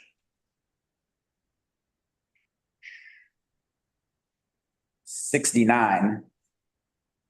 Nope. Oh, sorry, page 65. These are our expenses year to date. As you'll note, we budgeted for about $5.9 million, and which is the second column budget, and then our expenses were about $24.1 million. You can see some where there were some the variance. You can see the variances as you go through this. One of the big ones I'll point out at the bottom is the private endowments. So that's our 430 funds or our commissioner funds. I put forward an aggressive budget of 2.4 million last year, which you guys approved. And I've been trying like heck to spend it all, but it is difficult to spend sometimes in our environment, which surprises me to no end. But we are getting some of the positions that you all approved last August up and running. And some of those positions are getting funded. When we talk about some of the arborists and some of the other positions, there's a lag time on that, but I will continue to try to chip away at the commissioner fund and turn those dollars from sitting and checking out into being activated and being activated in ways that aren't project here, project there, but are ongoing additional staff and additional quality care for our parks. Because I think that's what folks experience, right? They enjoy new amenities like the dog park when we install it. But what they really like is that when you go to a park, it's going to look awesome. The flowers going to look great. The grass is going to be cut. There's going to be no litter there. I've been joking recently that I feel like if every time somebody sent me an email or a text and said, there's this trash here, this dirt there, this down tree there, if I never told my team about any of them, and I just said, we already took care of it, I feel like I'd be right 90% of the time because the team on the park staff is out there taking care of this stuff. And the couple of times that I tell them about something they haven't gotten to, it's always within a day or within the next kind of available resources to get taken care of.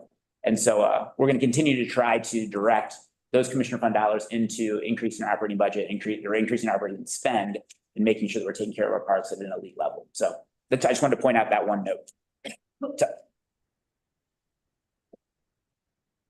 So flip through my pages here.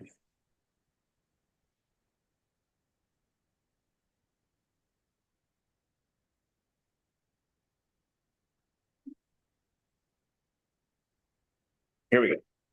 I apologize. But just a couple quick things as we hit the 2.5 hour mark. Avon Woods Nature Preserve got a beautiful new redesign of the entrance. Just looks fantastic as you can see the folks working on it. So many people to thank on this. We did this completely in-house. We did not have to take any of this work out to be done. So our facilities team, our operations team, the communications engagement volunteers team just did a great job. Dave Butel kind of led this project as the regional manager over this part. Julie Cole, florist, designed and installed the landscape. Emily Heekin designed the sign and got that printed. Scott Pavone, Stephen Crooms and their crews installed it.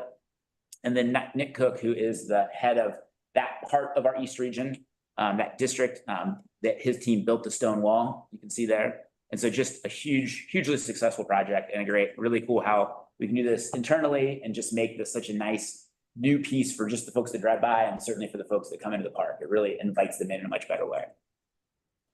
So the next one is pretty fun. So it is, I was blown away by this. I have not seen this until yesterday. So maybe some of you have seen it, but it's in our PA month and the campaign right now is Where You Belong. Parks are where you belong. And so our team came up with this real video.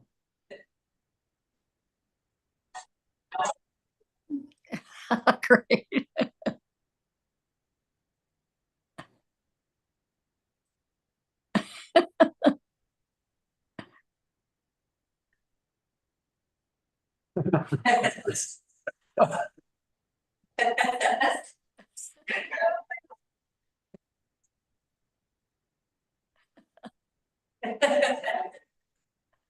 So that's more great work done in-house. that's why they're number 3 in the country. They're just really cool. Next up, we've got just a lot of events coming up. It's worth a second watch. Yeah, just put it on a loop. I was kidding. To be clear, it was a joke. Maybe escape. There we go. Oh, yeah. There we go. All right. So lots of events coming up. We mentioned the groundbreaking at Theodore M. Berry International Friendship Park. It's next Thursday, July 25th at 11:30. We're gonna be joined by the mayor, Waterworks, just a great collaborative project. We're finally gonna get that restored. Shakespeare in the Park is back at Season Good Pavilion, not far from here. Friday, July 26th kicks it off. And again, Friday, August 23rd. A free production of Hamlet. So just fantastic. The On Point Music Festival is happening August 9th and 10th at Sawyer Point and Yateman's Cove. Completely free event that we are producing in-house, 17 local bands spread over 3 stages along the riverfront. Food, drinks. We'll also have activities at the roller rink, beach volleyball, and pickleball tournament to take in. So lots of fun stuff happening there. I should point out, Jen mentioned their work with the skating team earlier. This Saturday, the skating folks will have an evening skate that'll be happening. I think it's like 6 to 10, but another really cool event from our friends down there. The CPAC quarterly meetings, which also came up during this meeting from the foundation. Our next one is the 15th of August, which is also the time of our next board meeting. So if anybody's interested in coming to that, that'll actually be my last activity before I go on vacation the next day. So we'll be attending the CPAC meeting. That's at 5 p.m. at the Ted Berry International Friendship Park Pavilion down in that park. August 17th, 2 days later, Forever Forward or Forward Forever, the Black Roller Experience with Reggie, Premier Brown, and DJ D will be that Saturday. Another great activation. That again? That is August 17th, Saturday, August 17th from 5 to 10.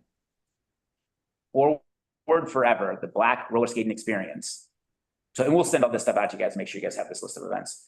And then, of course, just around the corner is Riverfest. We did a great job with that, always just keeping the park looking great and welcoming that giant group of people down there to watch the fireworks in a Cincinnati tradition. And that's going to be on the 1st of September. And then Riverfest West is also on that day, and that happens at Mount Echo Park at 3 p.m. So folks will be coming to Mount Echo and getting that kind of alternative view of the fireworks. So live music, food, family fun, just gonna be another great event. So lots of fun stuff happening in parks. That is all I have to say for you guys. All right, we're on to commissioner comments. I guess I'll just say, Jason, to the team, everybody, just great job for all the work you all are doing. I mean, I'm always very impressed. I'm always bragging, like being here is one of the best things I've ever done in my life. Brought me a lot of joy, a lot of happiness, a lot of learning and understanding, especially from my colleagues here as well. You know, I'm also want to give a big love and shout out to Morgan Rubio and Eddie for the skating. You know, I've been around them a little more, just kind of trying to understand, you know, what they're doing, how they're doing it. And it's amazing them not necessarily always be down roller rink, but also being out in the community and people literally say, oh, that's the park skating crew. It's so interesting hearing that and just kind of that effort and pushing in that space. And also too, you know,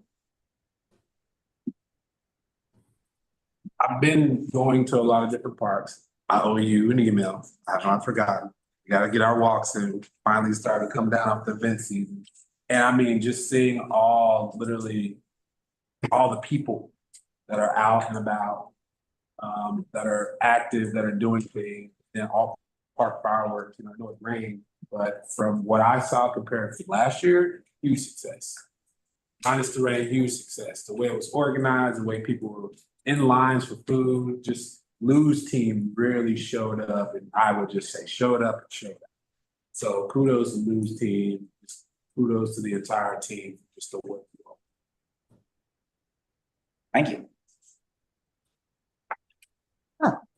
So, I, am thrilled that they're starting on the renovation at Deer Park. I walk there all the time and I am constantly bugging Jason saying, I'm ready for this eyesore to be fixed. And so that is extremely thrilling for me. I also want to piggyback on what Kick said about Morgan and Eddie and the skating facility. I had my 13 and 15-year-old nephews in town for a week, and I was able to take them down to the skating ring. And of course, for me, it's always convenient because you just walk out my door and walk down there. And they had a great time. The staff was very welcoming, and they were showing them and teaching them how to skate. They knew how to skate kind of, but you know, kind of working with them to improve and make them feel more comfortable and confident. And it was a wonderful experience for them.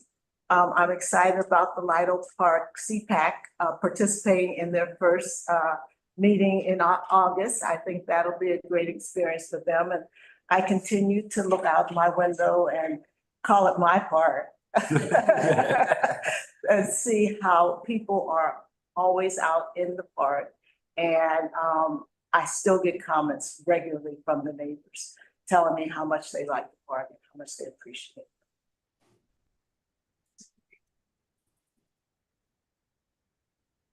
it. I'll just share, I got clients in from out of town recently, and we got some gap between appointments, and so we just did a little driving tour, and they're from Los Angeles, a top tier market. And Cincinnati is not generally regarded as a top tier market, but it is a vastly superior park. So we are punching above our weight, and I remain proud to do so through the efforts of all of the advocates and the extraordinary team. So it's a happy day in parks, as every day in parks should be. I'll just add, I've noted over the past few months that we've got a really significant focus right now on all these historic pavilions. It feels like there's a lot going on with several of them right now. And we are an architecturally historic, significant city. Not the least of which, and maybe one of the most significant parts, is the historical structures in our parks. So when you talk about making sure we're doing things right, very important to do these right. And we've got Owl's Nest that we're looking at now, Mount Echo Pavilion, which is underway, Burnett Woods, which you have in planning, and Inwood Park, which you have in planning. And of course, there's the Alt Park Cascades, which are forthcoming. So while you're trying to shore up roads that are collapsing and everything else, all the safety things, and bring recreation with dog parks and skating rinks, you're also paying attention to these really old facilities. My encouragement would be to also include in those renovations how they can become an even more significant resource to the communities when we think about a plaza around them to bring people to enjoy them, and the walkways that approach them. It's all part of it. And I know it needs more money, but again, doing it right is number one, and figuring out how to do it, get the funding is number two. So I just congratulate you on everything that you've accomplished, how you can figure out how to get more planning in while you're undertaking some really complex projects that take a very long time to pull off. So thank you. I have to add that every month when I get our report and I go through all the projects, it never ceases to boggle my mind. The fact that you guys can keep all of these straight, manage them and keep them, have such a handle on everything that's going on is truly key.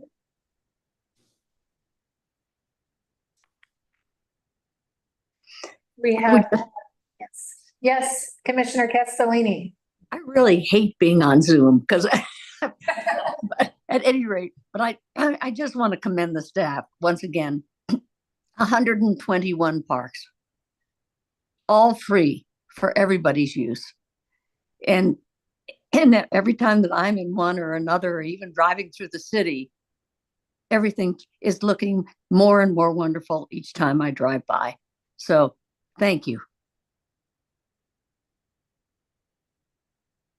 We have executive session on the agenda today. I've got my quote here. I'd like to entertain a motion to adjourn into executive session under Ohio Revised Code Section 121.22G to consider the employment, discipline, and compensation of a public employee. So moved. Guess we better leave. Yes. President Norton? Yes. Vice President Lee? Yes. Commissioner Castellini? Yes. Commissioner McCallum? Yes. Commissioner Snyder? Yes. And our only action when we come back will be to adjourn the meeting. There's no actions. So Just informational.